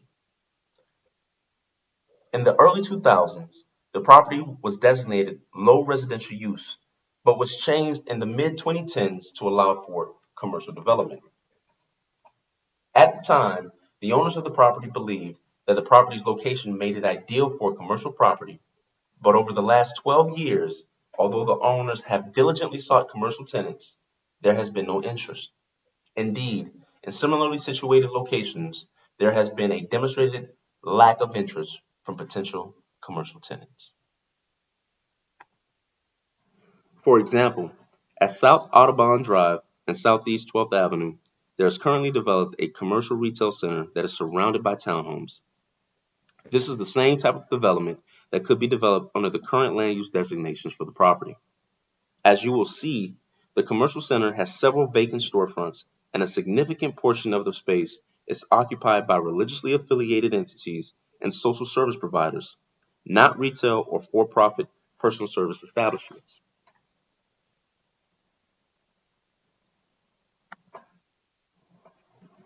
This is a Google depiction of the interior of the property and highlights the typical uses in the commercial center. One is a religious use, and the other is a social service use. Here is another depiction of the property. From this view, you can see the numerous vacant storefronts in the commercial center. Now, one of the core reasons why this commercial facility is generally vacant is because of the massive competition nearby. For example, less than 1.5 miles away from our property is a Walmart, Home Depot, BJ Wholesale, and an Aldi. In addition, most of the smaller retailers are located along the US 1 corridor. The redesignation of the property will also not have an adverse impact on the supply of commercial land in the city. In fact, based on an analysis conducted by Miami Economic Associates, within a 1-mile radius of the property, there are nearly 100 acres of vacant commercial land, exclusive of the property, that has been vacant for over 25 years. This alone demonstrates that the redesignation of the property will not have an adverse impact, as there will continue to exist, subsequent to the redesignation of the property, nearly 100 acres of vacant commercial land within a 1-mile radius of the property. Thus, given the fact that the redesignation will return the eastern parcel to its former designation, will help to eliminate potentially incompatible uses, and will allow a use that is compatible with the area while not adversely impacting commercial development in the city, the redesignation we respectfully submit should be approved. In order to develop the 114 detached single-family homes, which is only 5 more units than what would be permitted on the western parcel alone today, we must rezone the property. The rezoning of the property is simple. We are applying to rezone the eastern property from B1 to R1 and the western property from G to R2. Both of these zoning classifications would permit the development of detached single-family homes. In short, if the rezoning requests are approved, it would allow us to redevelop the property with a premier single-family residential community.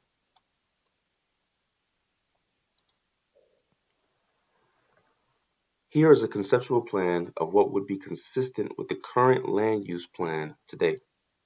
This shows a multifamily development of 109 units on the western parcel and several commercial facilities on the eastern parcel.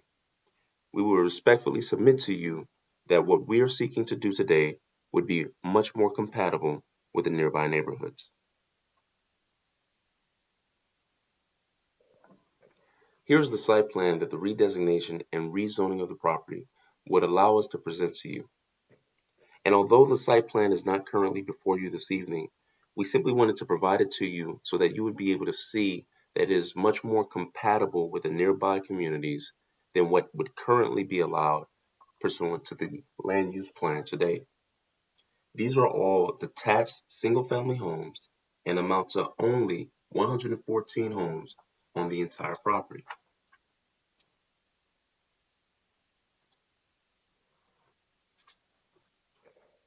In addition, and as noted previously, the approval of the redesignation and rezoning of the property will allow us to develop a premier single-family residential community.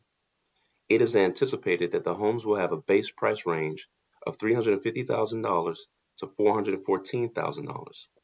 These homes will help to enhance the ad valorem tax base of the city, allowing it to provide more public goods to the city's residents. Finally, The development of the property will provide for over $2 million in impact fees. Over $1 million alone will be dedicated to addressing the roadway impacts of the development. Thus, in conclusion, given the compatibility of our request with the nearby area, the fact that we are only adding 5 more lots on the entirety of the property from what can be built on the western parcel alone, and the additional improvements that we are making to the area, we respectfully request that this board recommend approval of our applications. Thank you for your time. We are here to answer any questions and would like to reserve some time for rebuttal. Thank you. Thank you. Mr. Cordino? Yes, sir. I want to clarify with the applicant. I believe that they say they were going to get 109 homes. It's only we only allow 10 units per acre. It's gross acreage, and so it's very doubtful that they would be able to get anything more than 100 homes on the site. And I don't believe they can do mobile homes on site unless they've got it zoned a residential mobile home district. So that's not allowed either. Just for clarification. Thank you, Mr. Cordino. Appreciate it. Council? And Mr. Mayor? Yes. Mr. Mayor, if you don't mind, Hugo Arza for a second. Yes. Again, Hugo Arza, 701 Brickell Avenue. First of all, you heard my colleague, Mr. Gassant, Pedro Gassant. He's actually, we're both actually physically here in our conference room. He's trying to maintain 6 feet of distance from me, but I will answer any questions, and if I cannot, he might jump in. Mr. Cordino's right. I do think the 109 figure is correct because our gross acreage is slightly over 10 acres and back times 10. I believe that figure is correct, but he's certainly correct. Our point with respect to the mobile home units is that would be an allowable category under medium density. That would require rezoning. In fact, any development of the western parcel would require rezoning since it's currently an interim category. But nevertheless, the point stands that the western half of the property enjoys medium density land use, and as a result of that, could be developed with over 100 units of some type. As a result, we believe, and I won't reiterate Mr. Gassant's presentation, but we believe that to do 114 units over twice as much land in a single-family development, and again, you'll see this plan next month or at the next hearing, is preferable. But I just wanted to certainly address that and just make it known that I'm here to answer any questions that you all may have. Thank you, Mr. Arza. So let's hear from council.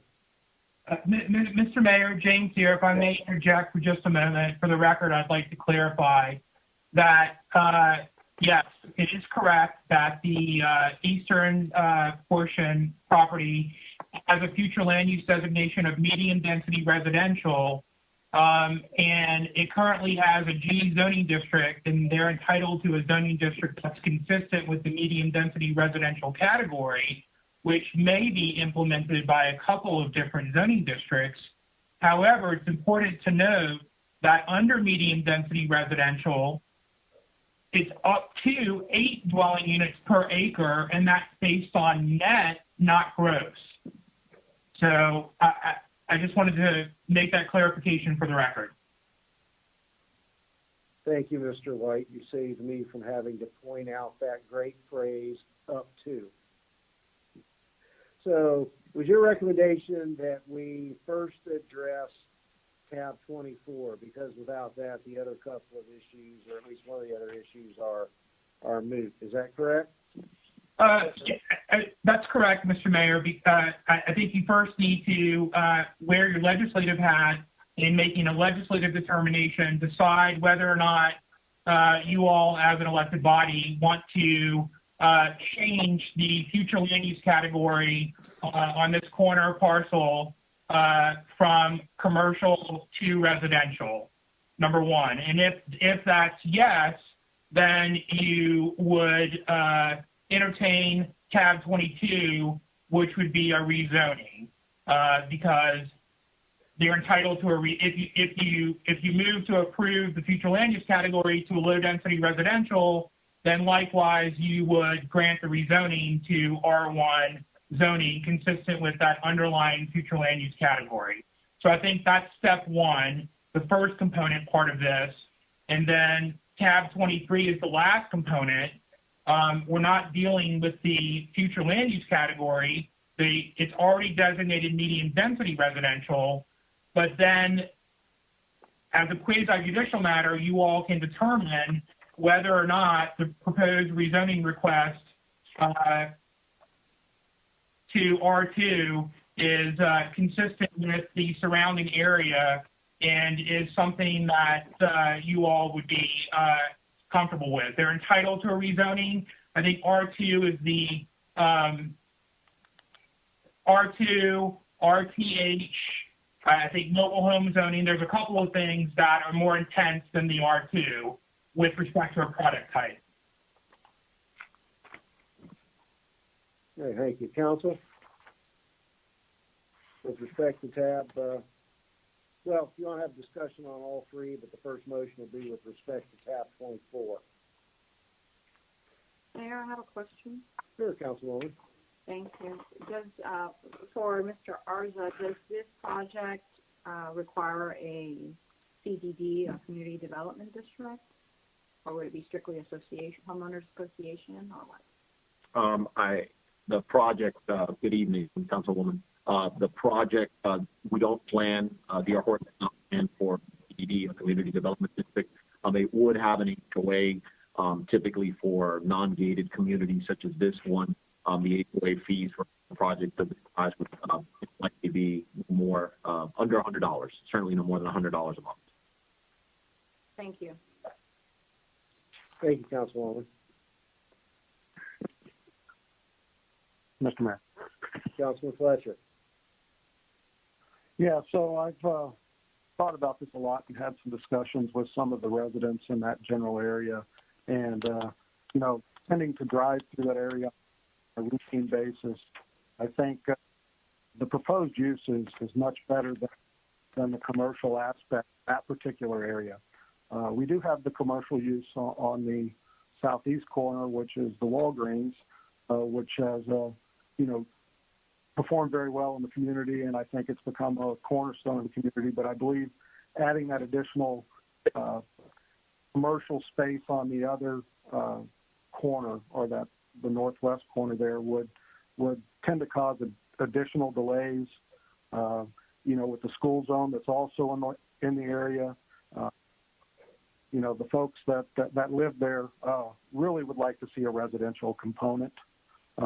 Although we are, you know, we're all against, you know, high density type issues. I say we all, but a handful of us are against high density issues. I really do think this meets the intent of that particular property and the surrounding areas. That's all I have. Thank you. Thank you, Councilman Fletcher. Well, I have a question for, and this would be with respect to tab 23. And I guess what's contained in the four corners of the agenda is different, a little bit different, seemingly different from the staff analysis and the letter of intent that was submitted, that helped me conceptualize. I understand the overlay of medium density residential, but that on tab 23, we're going to go from a rezoning from G to R2, when isn't in reality what's contemplated really in R1? I mean, what I'm seeing in the totality of the package is an overall density of less than 6, at least based on gross acreage. So is the necessity for the R2 to be allowed to implement some of these things we may see at the next reading of these matters that are hinted at in the letters of intent and the staff analysis as to lot sizes and frontages and setbacks? Mayor, if I may, I'll be happy to answer if that's okay. So actually, it's a great question, but the answer to the second part of your question is no. It's not, nothing to do with the request you'll have before you when you take up the site plan. It has everything to do with the fact that as a medium density designated property, from a land use standpoint, you only have certain categories that can implement. So there are only certain zoning categories to which you can rezone. And R2 R1 is not one of those categories. So you are correct that ultimately what you'll see, and obviously it's not only hinted at, but we certainly showed you a depiction of the site plan that's already been submitted. The density overall will be under 6 and will be low density. The request for the R2 zoning on the western half is merely a function of your code and your master plan only allowing redesignation if it's a medium density parcel to R2. However, under R2, you may develop single family homes. And so we'll simply develop single family homes under the R2 category. And you'll see all of that, obviously, the next time that, if we're fortunate to see we have an approval, you'll see that the next time you have the full presentation for the site plan. Okay. Yeah, and I with my history here, and look at some of the applications we've had earlier tonight, where projects got caught up in the boom and bust of the mid-2000s, and now we're tying up those loose ends. I don't want to be, not with respect to this owner, but maybe a future owner, if the bottom were to fall out again, the gotcha that I've got an R2 here, and I'm going to go build the max that I can build under an R2 on the western portion of this parcel. And really, that was kind of the basis, the totality of our meeting and the agenda was kind of my basis for that question. But I think you've helped drive home the point we've talked about for several months now, is that we really need a code overhaul. Yeah, and certainly that's the case, or that might be the case. I would also remind you that irrespective of what the underlying zoning category is, any development on the project on any property in your city requires site plan approval. So even if, again, we're fortunate this evening to rezone as requested, and even if a site plan gets approved in the future, then a future developer will have to build consistent with that site plan. There would be no opportunity for a gotcha. Let's say, God forbid, the bottom drops out, as you mentioned. If that new owner down the road wanted to build anything different, they would have to bring that site plan to you, a new site plan, to try and build something else. Their only other option would be to build whatever you had already approved. So the zoning is only part of it. Once you approve a site plan, that also gets tied to the property. Well, I'm thinking of a case where maybe there's not a site plan, but that's, I guess. Correct, but you will ultimately, when you take this up at second reading, and I know we're only at first reading, and I know it's a bit of a suspension of disbelief when we do these first and second readings, but you will obviously ultimately be able to take final votes on this with more assurances, because the site plan will be before you. Right, and with respect to tab 24, tonight, a lot of times the words consistent and compatible are thrown out, and you and I probably got some disagreement on, layout and lot sizes as to whether or not they're really consistent and compatible with what's around it. But clearly, from where I sit, a single-family detached residential development, in general, is certainly far more consistent and compatible with the existing growth in this area than light commercial. So, with respect to tab 24, I'm on board with that. Thank you. Mayor? Councilor Shelley. Yeah, I want to piggyback on your question. You raised some concerns that I also had on tab 23, which was, and I asked Joe Cordino this afternoon similar questions, which was, one, trying to figure out why it still was a G, because I know there's many times that this property's come before, so I would have thought it would have been rezoned by now already. But aside from that, my concern was going from G to R2 with the representation that this was supposed to be single-family property. And so just like you, Mayor, I have the concern that, let's say this property doesn't get built and ultimately it gets hung, and then now you have R2, which, I prefer to have an R1, a single-family. I've never been a big fan. I think we have enough townhome products, condo products, et cetera, in this city. And so I'd like to find some way to give myself some security or some peace of mind to know that this, in fact, will be R1. That will, if I'm going to give up the commercial on the corner and make that R1, single family, that I would like to also figure out some way to lock down the other parcel as R1 as well, so that I know that that whole parcel, no matter what happens, whether it be this year, next year, or 10 years from now, it's not going to be more than single family homes in that particular lot. And so one of my questions, I guess, is I know, in other zoning categories when we do commercial and we go from B1 to B2, and there's a lot of uses in there that maybe we're not comfortable with. Sometimes the developer will voluntarily put covenants on that say, hey, I'm not going to build these particular products. And so knowing that R2 includes R1 and knowing one of the main reasons you guys are presenting this the way you are is to save monies, I guess, on the comprehensive plan of going from a, mixed MRU to an LRU. So the question is, since it does save you some dollars, that would be one option, I guess, of potentially solving this problem, is still rezoning it under the R2 category, but restricting all uses except for those that would be allowed under R1. And that would provide me the peace of mind to know that even though we're zoning it R2, only those single-family uses could be built on the property. And so the mayor raised some concerns that I had, and I was going to raise this myself to say, is there a way for us to have peace of mind to have this know that it's only going to be R1 and no higher density uses could be used in the future? And so that'd be, I guess, a question posed in general to our staff, but also to the applicant. Is there a means in which you guys could voluntarily or consider voluntarily eliminating all those uses that might be of concern? Councilman Shelley, if you'd like, I'll take a stab at it. Nice to speak with you this evening. I think the assurance for the city comes at the time of development of the property, consistent with the site plan that you'll have with you. I don't think we would say that it would be developed with R1 uses. I think at the time that you see the site plan, you'll see that the entirety of the property would be developed with single-family homes, and then that would give those assurances to you. I can tell you, very candidly, if we were to offer the kind of restriction that you asked for today, we could be in a position where the western half of the property is limited only to single family, and then at the next reading, at the second reading, we could have the site plan turned down, and the western half of the property is now lost really its nature as a medium density property.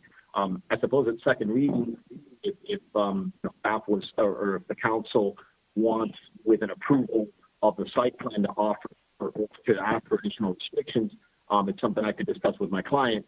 But unfortunately, I can't agree to that at first reading, because ultimately, if the site plan gets denied and the land use and the zoning get approved, in essence, the western half of the property has been reduced in density without us achieving the site plan that we wanted. As I mentioned to you, I know in our conversation, this is ultimate compromise. And the assurance for the city that this will be developed with single-family homes will come when you have the site plan. I know it's hard. I say it every time we have to have these meetings this way. I know it's hard to have to make these decisions split up over two different meetings and a couple of months. But unfortunately, that is the assurance that you have. And if anybody wants to build anything other than single-family homes down the road after you approve that site plan, they'll have to come back to this council and ask for a change. And so, we think that assurance is pretty ironclad. Someone could develop anything else within whatever you approved.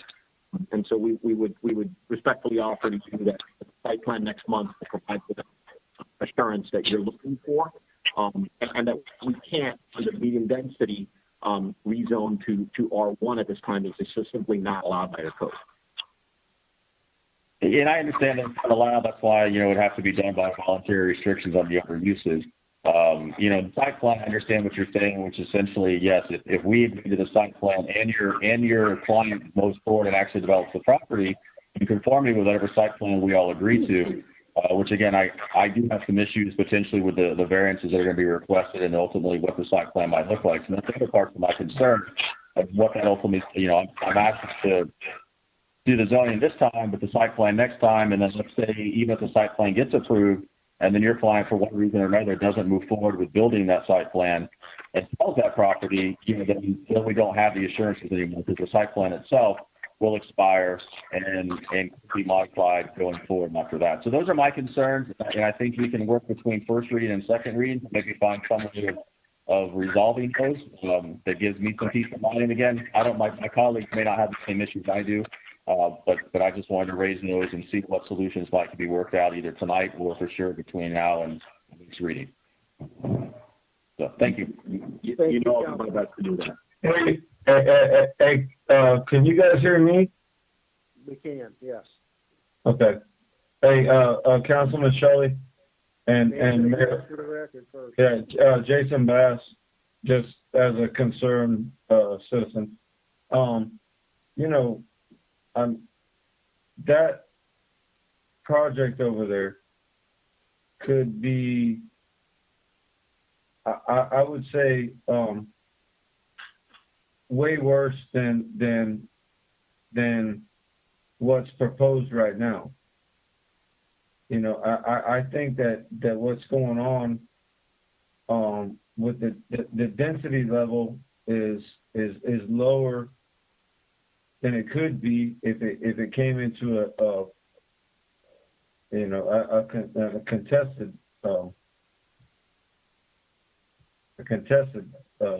proposition. But so you're getting what you're doing away with the multifamily on the backside, which is a great thing, and then I think that the front side, that would be the commercial component, is something that I think would have come to fruition had it been warranted, a long time ago. So there was never a cause for the commercial component on the front, on the front 10 acres, and had it been there, we wouldn't be having this conversation. And then the back 10 acres as a density that's up to, I think, maybe 8 or maybe north of 8 units per acre on the back units. And so what the client is asking for is less than that. So the density spread across the entire project is not much more than it's already there. Well, and Mr. Bass, we know that from the package, but that's not exactly what's before us tonight. And I think what Councilman Shelley was looking for was some connectivity between what we're doing tonight and locking that development into the density that is indicated is coming in. Whether or not this proposer does it or someone else down the road. Well, Mayor LOSNER, then I think that you need to lock the client and lock D.R. Horton into what they're doing. Well, we're trying to find a way to get there for him. Mr. Arza, thank you. Yeah, I was going to say thank you, Jason, for your comments. I mean, we've been working with Mr. Bass on the project, and the perils of not all being in the same room, so we're not able to kind of piggyback and forth as seamlessly as we'd like. I mean, I think he restated some of the points I made in terms of what the overall density would look like and the like. And just because I don't think Mr. Councilman Shelley heard me, but I know he's heard me say this many times, and I know he'll take me at my word. We will be happy to look into how we can be more comfortable between first and second reading in locking it up. I mean, at a very minimum, there certainly is the site plan that you'll have before you that will effectively lock the property into a particular site plan and will, set the density and set it as single family homes. But I will also sit with staff and with each of you to see if there are additional assurances that are needed between first and second reading to ensure that the city gets the type of single family project that they want. You have my commitment, and I think all of you know, especially after I've been trying to reach you all over the last couple of weeks to talk about this, that I will not be shy about reaching out again and meeting with all of you virtually as the case may be. And certainly, if nothing else, all of these items tonight are first reading. Correct, exactly. And so, yeah, and I think staff and I think the council member who have spoken so far, I think have all acknowledged that this is the first step, and then, we all expect that at second reading, when the site plan is before us, that there will be an even longer and healthier discussion. So my hope is we can all agree about what this is today, and what it will be at second reading will be before you at second reading, and we'll certainly discuss that in the interim and then at second reading. Thank you, Mr. Arza. Anything further from council? Mayor, if I may. Sure. Councilor Roth. Thank you.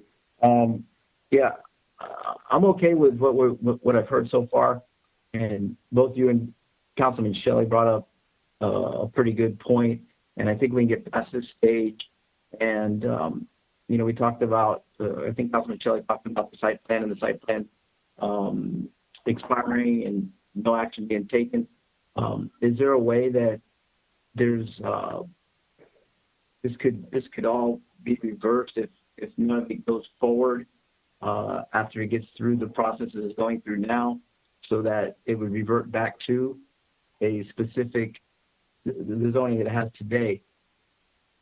That's just to help the process. I don't know if we can do that or not by putting those protections in, so that there isn't an abuse if the developer doesn't do what they say they're going to do. The property just sits there again and have to sell it, or whatever happens.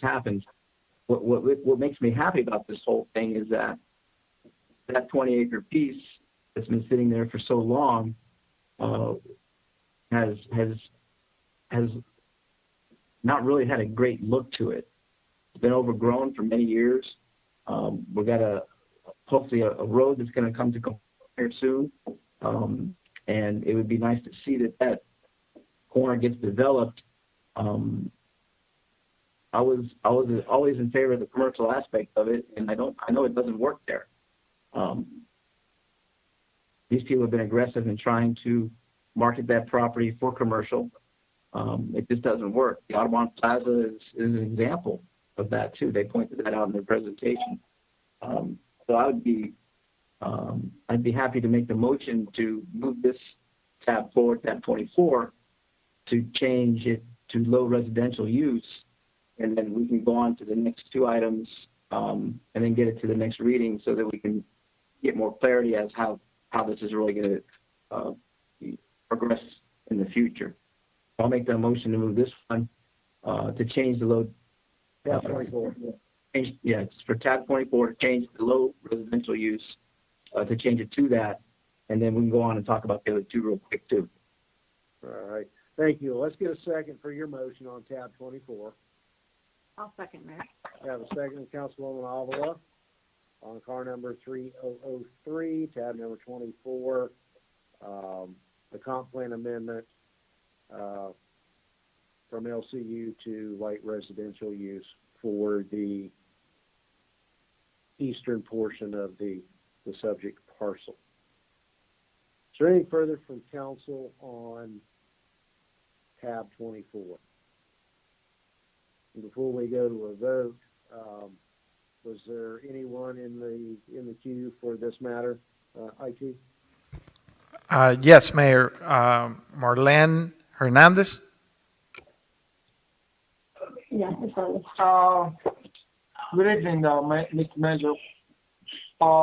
We are very concerned. We are residents in Tennessee State, and we are very concerned about the property values that it could bring down. Putting like R2, and we're very concerned about that. We would like to see R1. That would be pretty much what we have right now in all the area, and it will contribute to to property values in the area. Yes, we don't have any warranty. And there's, Mr. Stickins, he was talking about it. It's something that we need to, we need to take a decision based on what the neighbors have. We are the neighbors, and we are the ones who should be considered what we really want in our area. And that I want it to be the best choice for everybody. Am I still on the line? Can everybody still hear me or no? Yes. Yeah. All right. Hey. D.R. Horton is to the concerned citizen, Jason Bass. Hey, the concerned citizen. Hey, look, man. Hey, D.R. Horton is building the best products that, and this is me being removed from everything just as a citizen. And I think that the product that they're going to build over there across the street from Tennessee Estates is going to be north of like $350,000. So I don't think you have a lot of cause of concern for the value of your property being devalued. I think that you're going to be in a great position with it being up in value. You know, and if you want to research it, obviously, you know, I mean, just, you know, get online, check it out, whatever.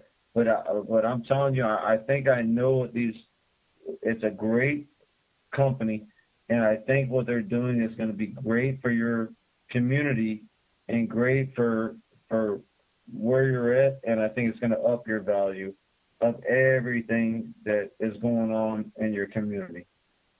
Just, you know, just to give you a little bit of reassurance on what's going on, you know, in the world around you. Okay. Mr. Hernandez? Mr. Jason, appreciate what you said, but the other person, Mr. Stephen Shelley, he mentioned that we would like to have a warranty that in case something goes wrong or the developer changes his mind for whatever reason, we want to make sure that we get the R1 here. And that's our main concern. We're not talking about, I already saw the properties, and then that, you did tell the price that you said, but the quality of the properties that they're planning to build are not the same standard that we have. They're going to be using shingles and very low quality materials. I already saw the models. But that's not my main concern. My main concern right now is that we need to lock it up to RE1. Yes. So, Mr. Hernandez, we of us on council who have spoken tonight share your concerns that whatever is built there is detached single family, as is your neighborhood, with you know, products that at least in appearance are comparable to your neighborhood. So, you know, that's something when the site plan comes in next month that you and your neighbors need to help us pay close attention to and ensure that that site plan locks in something that everyone can be happy with. Mayor, I think we said in our presentation, I'd just like to reserve some comments at the end of anything, or rather than jumping in, but let anybody else speak, and then at the end, I'll just make a couple of points. Thank you, Mr. Arza. Thank you, Mr. Hernandez. Is there anyone else in line from the public? Next, we have Jose Daza. Mr. Daza. Good morning, Mr. Mayor. Jose Daza, 3115 Southeast 7th Place, Homestead, Florida. Mr. Mayor, I review what is on the agenda. I'm speaking here as a concerned citizen, and I share very much the comments that the resident that just spoke a few minutes ago. This is my concern. All the properties around those three lots, the lots are 7,500 square feet lots or larger, most of them. In order to achieve the 114 homes there, most of the lots will be around 4,500 square feet lots.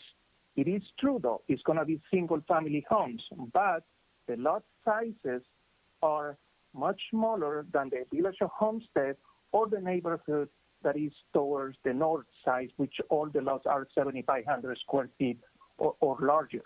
So that's really, I welcome residential, and it's true, there is an improvement in having these to be single-family residential, but be aware that most of the lots on the site plan that is even shown in there, or in order to get 114 homes there, most of them will be around 4,000 square feet homes. And that's my concern, which, again, is not the same houses like the one that you have in the Village of Homestead on the other neighborhood, which are very nice houses with larger lots. So that's really, that's the main concern that I have.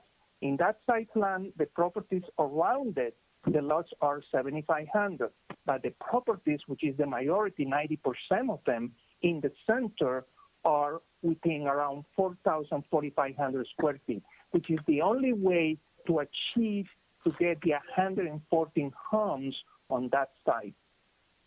And that's really the best way I can explain it. Thank you very much for your time.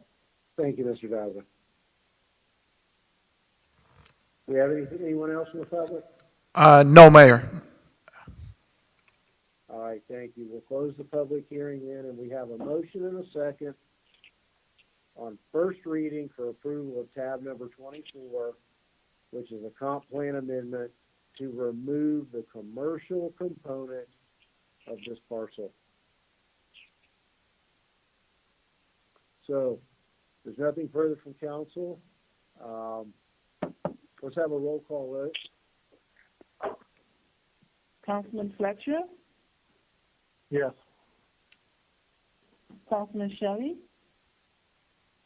Yes. Councilman Ross? Yes. Councilwoman Bailey? Yes. Councilwoman Avila?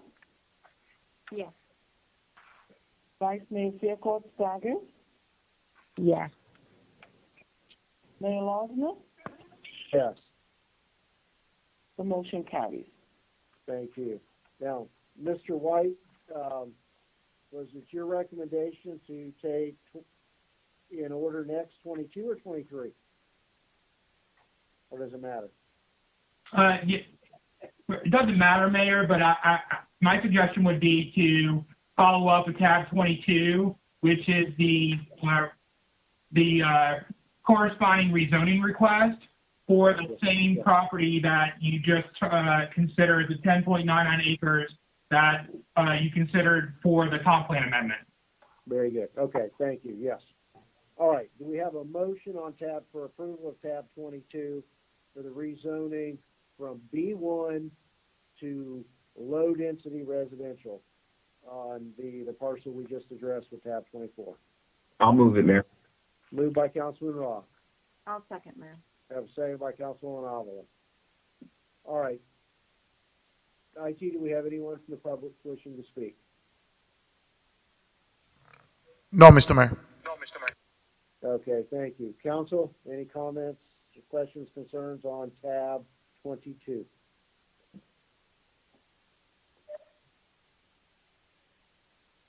All right, well, let's have a roll call vote on tab 22. Councilman Shelley? Yes. Councilwoman Avila? Yes. Councilman Ross? Yes. Councilwoman Bailey? Yes. Councilman Fletcher? Yes. Vice Mayor Faircourt Staggers? Yes. Mayor Losner? Yes. The motion carries. Thank you. No. Now, on tab, Ms. Mass, turn off your mic, mute your mic. On tab 23, this is the rezoning of the western portion of the parcel from General District to R2, tab 23. To start the conversation, do we have a motion for approval of tab 23? I'll move it, Mayor. Moved by Councilman Roth. Second, Mayor. Second by Councilwoman Avila. Do we have anyone in the public wishing to speak on tab 23 who has not already spoken? No public comments. All right, Council? All right, let's have a roll call vote on a motion to approve tab 23, which is the rezoning from G to R2 on the western portion of the parcel. Councilman Fletcher? Yes. Councilwoman Bailey? Yes. Councilman Shelley? Yes. Councilman Ross? Yes. Councilwoman Avila? Yes. Vice Mayor Fairclough-Staggers? Yes. Mayor LOSNER? Yes, looking forward to the safeguard of the site plan next month. No. Motion carries. No. All right. Thank you all. Okay, so that takes us to, thank you, Mr. Arza, for your patience and your explanations tonight. Thank you so much for your time. Thank you all. Thank you. Okay. This is second reading, tab 25. Is you, Mr. White? Yes, Mayor. This is your last and final item, legislative land use item this evening for consideration. This is tab 25. It's the second reading of an ordinance of the City of Homestead, Florida, amending the master development plan for the Homestead Park of Commerce, located within the villages of Homestead, Development Regional Impact, requested by Doug LLC to modify the permitted land uses to include gas station with convenience stores, self-storage facilities, and restaurants as a special exception use within the Park of Commerce, as well as modifications to the general landscaping requirements and architectural controls related to building setbacks, providing for conflicts, providing for severability, and providing for an effective date. This is second and final reading. Thank you, Mr. White. Mayor, you further from staff? No. Or you, Mr. Arza? No, I'm sorry. Staff goes first. Okay. Mr. Cordino? Yes, so this is second reading. We went over it in detail last month, but we are recommending you consider the proposed amendments here. The applicant's requesting these to the master plan to modify the land uses to include gas stations with convenience stores, self-storage facilities, and restaurants as special exception uses pursuant to the process, procedures, and standards in the code as it may be amended in the future. So with that, I'll let Mr. Arza explain in a little bit more detail about why he's making this request. Thank you, Mr. Cordino. Mr. Arza, back at it. Thank you, Mr. Cordino. Yes, thank you, Mr. Mayor. This is my last one of the evening. You'll be rid of me very shortly, I hope. I have a brief presentation. I spoke with all of you, as you noted earlier in the meeting. I have a brief presentation of 4 slides that will simply talk about a couple of the changes since first reading, and then I'll be happy to answer any additional questions. But in short, we continue to believe that these are acceptable uses for these 2 folios and these 2 folios only. We ask for your approval, and again, at the end of the brief presentation, I'll be happy to answer any additional questions. Thank you. Good evening. This is Hugo Arza with law offices at 701 Brickell Avenue, joined by my colleague Alejandro Arias, and we represent Doug LLC in the second reading of the text amendment change to the Homestead Park of Commerce regulations. This project at first reading was before you last month. We received quite a bit of feedback on it, and I've had the opportunity to speak with most, if not all of you, regarding some of your comments, in addition to, of course, listening to the comments at first reading. And hopefully in this brief presentation, we'll address some of those comments and concerns. I'll also be available for any questions when I finish this presentation from any of you. Again, just to refresh our memory very briefly, we are talking about 2 specific folios and only 2 folios at the intersection of Kingman and Canal on the southeast corner. That would be approximately a 5-acre parcel. And then on the south side of the Budweiser distributorship, the parcel known as the Solara site. And it's important, again, to keep in mind, and we said this repeatedly during the prior presentation and prior hearing, that these changes that you're contemplating are limited only to these 2 folios, these 2 pieces of property. And as you'll see in the next couple of slides, we are further limiting even the uses that we're asking for. To refresh our memory, you'll see the general land use changes. That's item number 1, and then the modifications of landscaping and setbacks that we discussed at more length the last time around. I just want to focus on number 1 because I think that was the subject of most of the commentary that we got. We are asking for the allowance of gas stations with convenience stores, self-storage facilities, and restaurants. And as you will see in the next slide, we are going to go ahead and further limit some of those uses in material ways.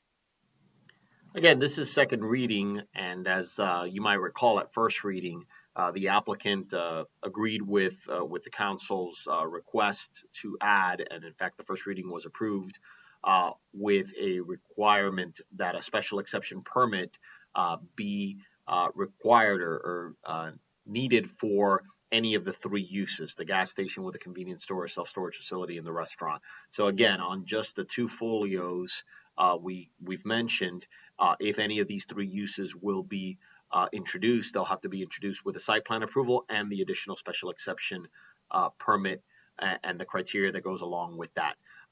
The second bullet point reflects a concern that Council mentioned regarding the size of any proposed self-storage facility. The fact that self-storage facilities are not known as job creators, and so the desire of the Council not to lose the entirety of the property to a lower job creation type venture. I'm happy to report that after discussing it with the client, with the property owner, we are able to offer that no more than 10 acres combined over the two folios that this change applies to can be developed with any proposed self-storage facility. We hope that limitation addresses some of the concerns that Council had regarding job creation, while still allowing for a use that we think is going to be compatible and well received in the area. I don't want to belabor any of these slides anymore. I would like to just be happy to address any further questions during your discourse. I thank you all for the time again, not just at first reading, but I've spoken with most, if not all of you, in between first and second reading. I want to thank you again for your time. I think we are close to reaching a consensus on this issue, and I hope we can leave here this evening with your approval. Thank you again, and I look forward to answering your questions. Thank you, Mr. Arza. Council? Mr. Mayor. Ms. Fletcher. Yeah, thank you. So I've had the opportunity to drive this location many times over the last couple of days and have some discussion with some of the residents in my district that are going to be most impacted, I believe. There are some concerns when it comes to the gas station use on the corner of Kingman and 152. Not that they're completely against the development of it, but they do definitely want some type of assurance that we're not going to have a 24-hour business located there flashing, bright lights into their backyards and their back windows from literally, 50, 60 yards away. So we need to make sure, when we go into the site plan process and work with the applicant that we have some relative assurance that we're going to be able to put some good landscaping in there and directional lighting that won't impact the use or the residents of Northgate, because they're going to be the immediate residents impacted. But as well, we need to make sure we're addressing the items from a public safety aspect if we're asking for lighting direction or additional landscaping that doesn't create an additional hindrance to the personnel who would be responding to their in some type of criminal activity or things of that nature. With that, overall, everyone seems to be, looking forward to something very professional in that area that can kind of blend into the community. But however, we do need to have some, at least some discussion on what the overall project's going to look like. Thank you for your time. Thank you, Councilman Fletcher.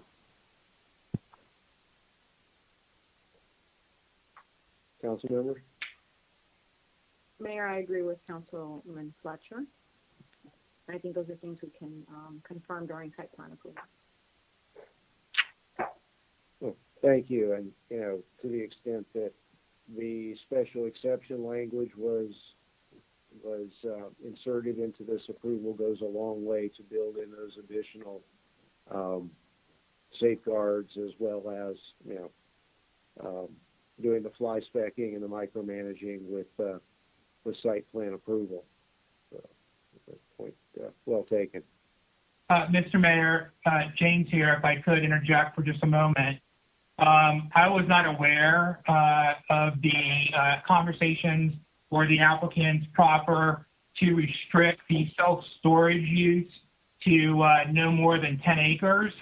So that language is not included in the exhibit to the proposed ordinance amending the master plan with regards to these two folio numbers. So if there's a motion, the motion should also be made for approval to include that language, and I can add that language to be incorporated into the language to reflect the applicant's proffer of that limitation on the self-storage use. Good. Thank you. Is there anything further from council or a motion for approval? Mayor, Sure, Councilman Roth? Thank you. The gas station thing is, I think, to me, is a great idea. There's no gas station south of Campbell Drive. That's a direct roadway into the Pike. So anybody leaving the Keysgate area that's traveling the Turnpike, they don't have to head east on Campbell to get gas and then figure out a way to get back over to the Turnpike. I think it's really a cool idea and a cool concept. So I'll make the motion to move this and have James add the language in that goes along with the special exception. I'll second the motion, Mayor. All right, motion with the clarification or limitation of self-storage facility, if any, not to exceed 10 acres. Moved by Councilman Roth and seconded by Councilwoman Avila. Finally, I'll just say that I was not inclined to support this when we first saw it. Certainly jobs were an issue for me. It wasn't the original intent of the Department of Commerce. And I'm not a big fan of any more self-storage type facilities. Just, not only in terms of they don't create jobs, generally the appearance and what they say about a community. It's my sincere hope that after the approval of the project at the Homestead Motorsports property tonight, that this applicant will never have to avail themselves of most of what appears to be on track for approval, that you'll have people knocking down the doors to undertake projects that are huge job creators and are within the original intent of the Department of Commerce. But having said that, I'm going to support it because of the safeguards of the special exception and the limitation on self-storage. So is there anything further from council? Let's have a roll call vote. Councilwoman Bailey? Yes. Councilman Roth? Yes. Councilwoman Avila? Yes. Councilman Shelley? Yes. Councilman Fletcher? Yes. Vice Mayor Fairclough-Staggers? Yes. Mayor LOSNER? Yes. The motion carries. Thank you. Thank you all. Good evening. All right.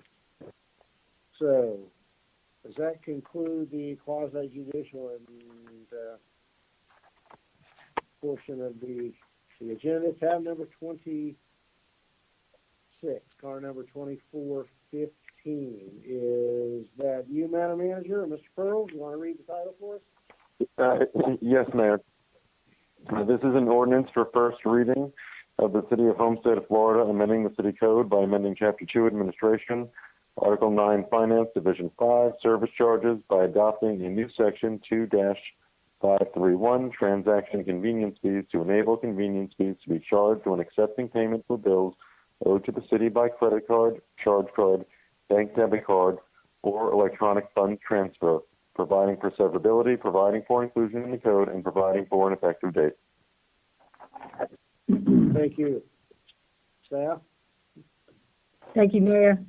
Back on March 11, 2020, under the emergency declaration issued by the city manager because of COVID-19, Development Services began accepting credit card payments online as it transitioned to electronic permit processing.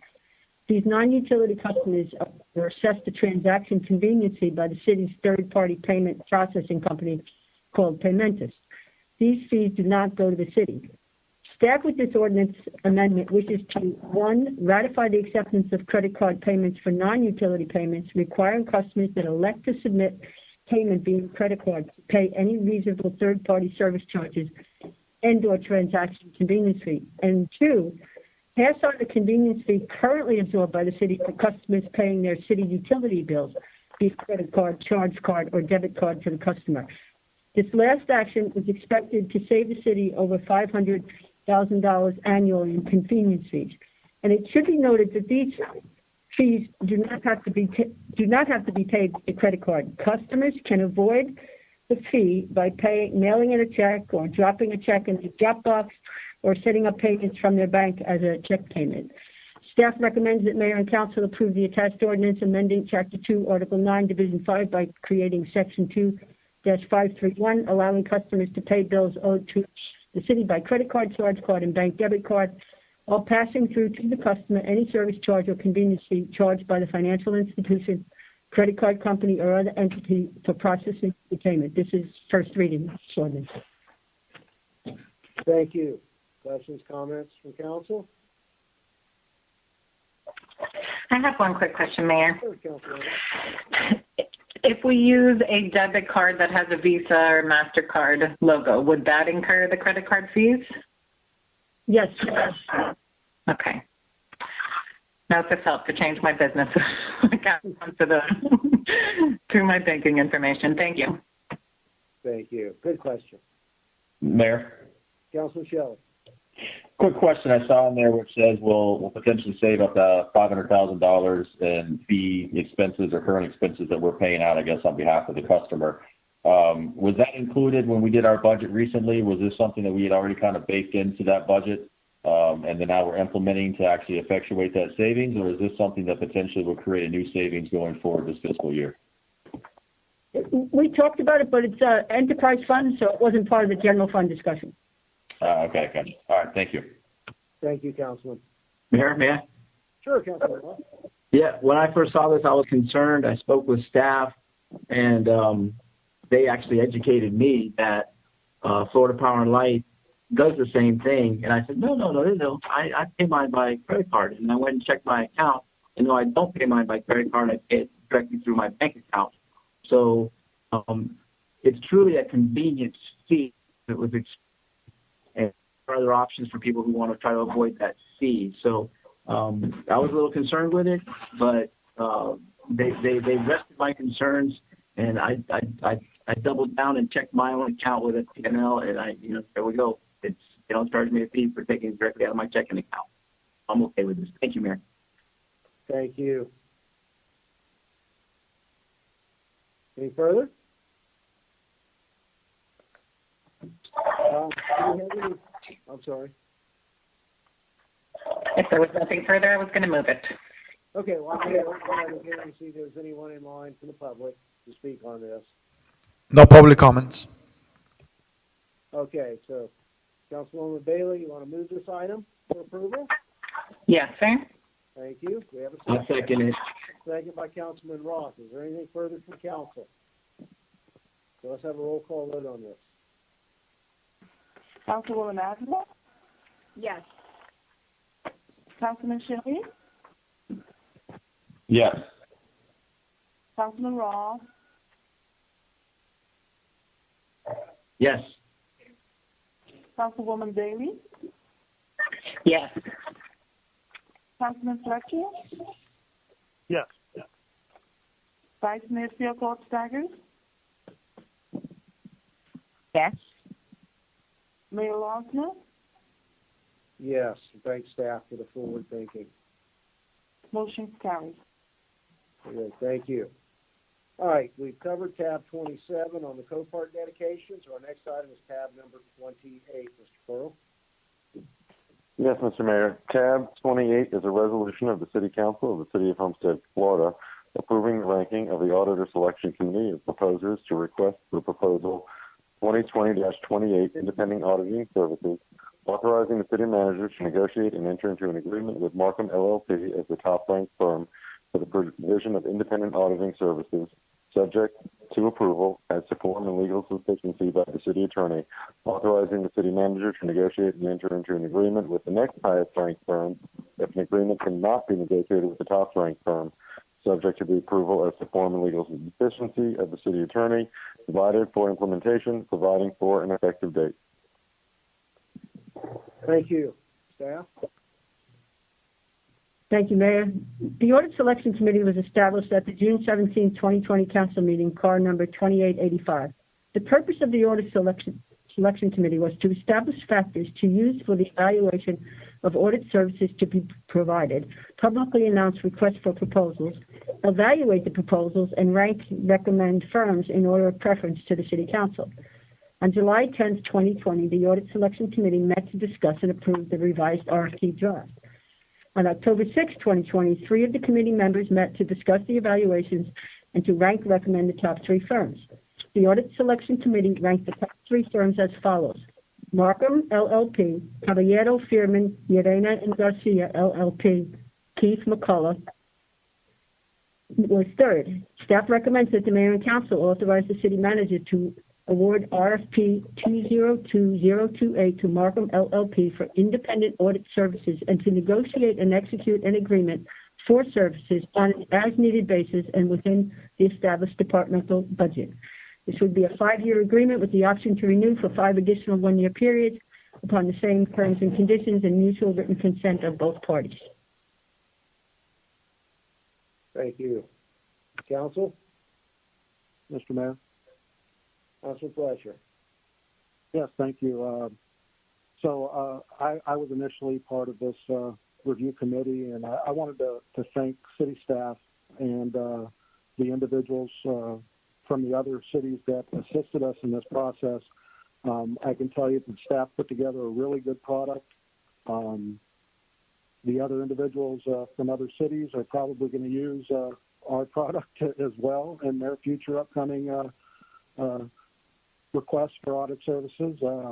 But I want to reach out to and say thank you again to Desmond Chen, the Finance Director for the Village of Palmetto Bay, Holly Hagbul, the Finance Director for Miami Shores, Jeanette Smith, the Finance Director for North Miami Beach, and Allison Love, the Assistant City Manager of the City of Delray Beach. They all assisted in helping create this review panel. And, I'll say this for the record again, I'm not a fan of long-term contracts, but I understand that this type of a contract needs to have some type of longevity to it. And I agree with the 5-year term and with the additional options to renew in the future as well. With that, again, thank you to the city staff and those folks for assisting us in this process. Thank you, Councilman. Any further from Council? Mr. Fletcher, you want to move this item? I'll move it. All right. Move for approval by Councilman Fletcher. I'll second. Seconded by Councilman Roth. Do we have anyone lined up for public comments on this one? No public comments, Mayor. Thank you. All right. Would anyone wish to be recorded as a no vote on tab 28? All right, then. Appears it carries. Okay, moving right along, coming down to the home stretch of our last virtual meeting. Are there any other general public comments? Do you have anyone in line? No, Mayor. Thank you. Any further from the manager? No, Mayor. Thank you. Mr. Attorney? Yes, Mayor. May I please request an executive session in the matter of Figueroa and Alvera v. City of Homestead, case number 19-020117 in the Circuit Court for the 11th Judicial Circuit for Miami-Dade County. Thank you. You may. Bring it on. Thank you. All right, Councilman Fletcher? I have nothing additional tonight, Mr. Mayor. Thank you. Thank you. Appreciate it. Councilman Roth? Thank you, Mayor. Some of you may remember way back when there was a water theme park that was planned to be here in the city, right off of just north of Palm Drive and just west of Tennessee. And I was contacted a couple of weeks ago from a Michael Rosenberg who wants to bring this idea back to the city. Miami Wilds is a water theme park developer, and I just wanted to throw it out there to see if anyone had any interest in having staff reach out to them and see if there's any interest on the city's part, vetting the developer and promoter and bringing it back to us so we can discuss and figure out if that's something we want to bring into the city. Originally, they were planned to be here in Homestead. That plan was taken from us and brought up to the Miami Metro Zoo area, and they had a discussion with that yesterday, and with I believe it was the county commission, and there's a spot there they want to put it into, but apparently the environmentalists are up in arms because it's going to be built on pine rock lands up there, which is diminishing rapidly in our county. But I just want to throw it out there, see if there's any discussion, anybody wishes to pursue a water theme park in the city. And I'll leave it at that for now, Mayor. But I'd like to get some feedback on that. And I think that it may have spoken to some others already, but it out. I'm interested in at least listening to the plan and hearing it, and letting city staff and the city manager's office at least vet this process and find out what it means to us and what it could bring to the city as far as not only a destination spot for the city, but and also. So here's some comments if he has any. Thank you, Councilman Roth. And in that regard, Madam Manager, I know we've had these, we've touched on this subject. Do we know what the outcome was at the county commission meeting yesterday? I do not, Mayor. The only thing I heard, Mayor, was that the county does support it going near the Metro Zoo area, but the developer is looking for a bigger parcel to build on and is facing a lot of opposition from the environmentalists. And I did some research, and one of their biggest concerns is the native bat that's there and the population that has been decreasing. And so they'd really rather have a bigger, a more elaborate destination location than what they may face up there by Miami Metro Zoo. So I don't know all the details. I do know that the commission did say that they would like to see it there. Whether they through the environmental process, I don't know. But if there's an opportunity for us to at least explore the opportunity to come, I think it'd be a great idea to at least look at. Yeah. I'm always willing to listen to a credible and compatible project. If they want to contact the manager and look around and see what's available here and talk to us, I'm certainly not going to dismiss them out of hand. But again, my key words are credible and compatible. And I agree with you. But I think we need to give them a little direction and say, listen, this is something we would like to see or do or explore, and find out what you can, vet these people and find out what they're all about, what they're capable of doing, what other projects they've done, and let's see what the opportunities are there for us. Well, I believe they've reached out to individual council members rather than the manager directly, as the process typically would be. And certainly those of us who have been contacted by that group could steer them to our staff. But And that's in the process. And Mayor, just as a clarification, I think they did reach out to a number of council people, and at one point they did call me.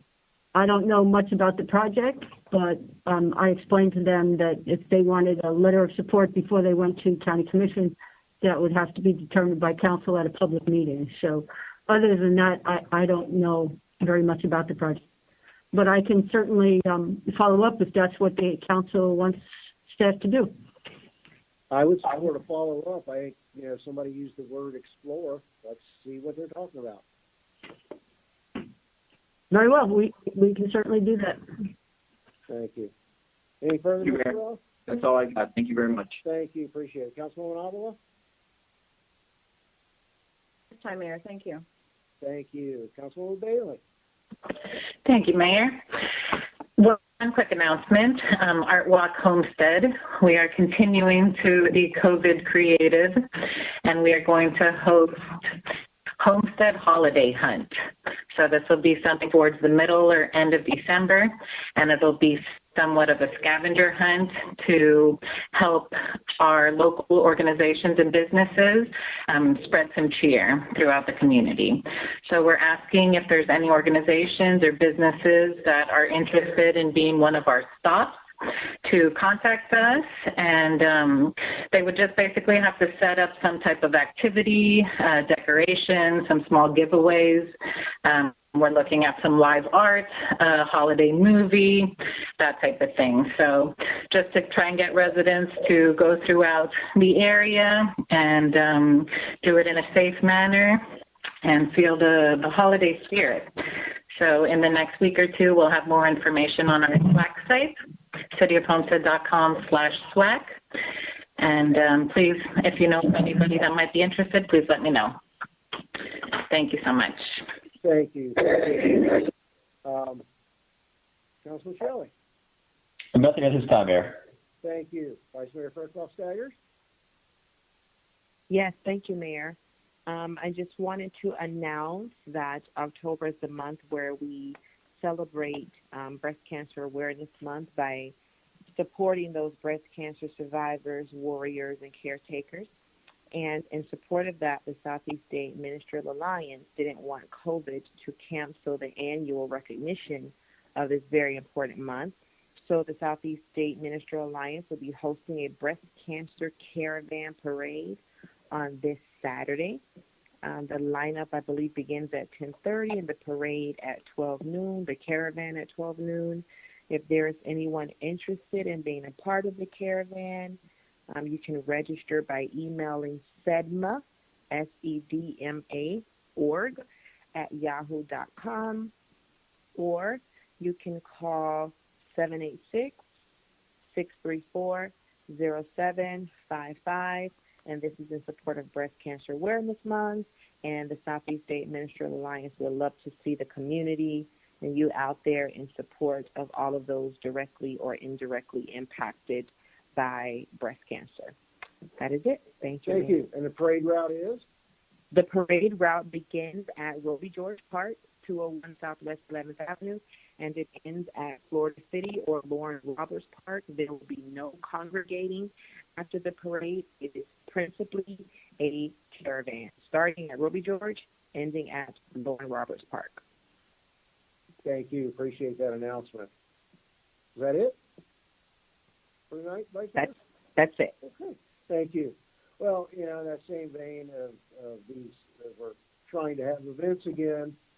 We want to announce, and I want to thank the police department for putting together the movie night scheduled for October 30th in what will be the expansion area of LOSNER Park. It's limited to the first 40 cars, and please go to our city website and our Facebook page for information on that family-oriented, very limited Halloween-type event brought to us by our police department and their community policing division. I really appreciate those efforts to get things started back up again and return to a semblance of normal life.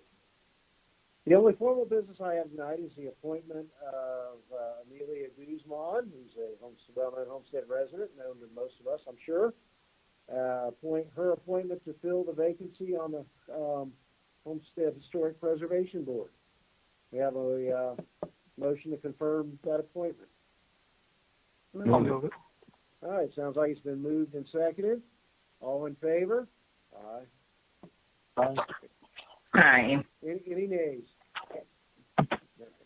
Thank you all. That's all I have. And if there's nothing further, I'll ask for a motion of adjournment. Move it. Moved by Councilman Ross, seconded by, I don't know who that was. I think Vice Mayor. Vice Mayor. Yeah. And all in favor? Aye. All right. Good night, everyone. Thank you all. Have a good night. Take care.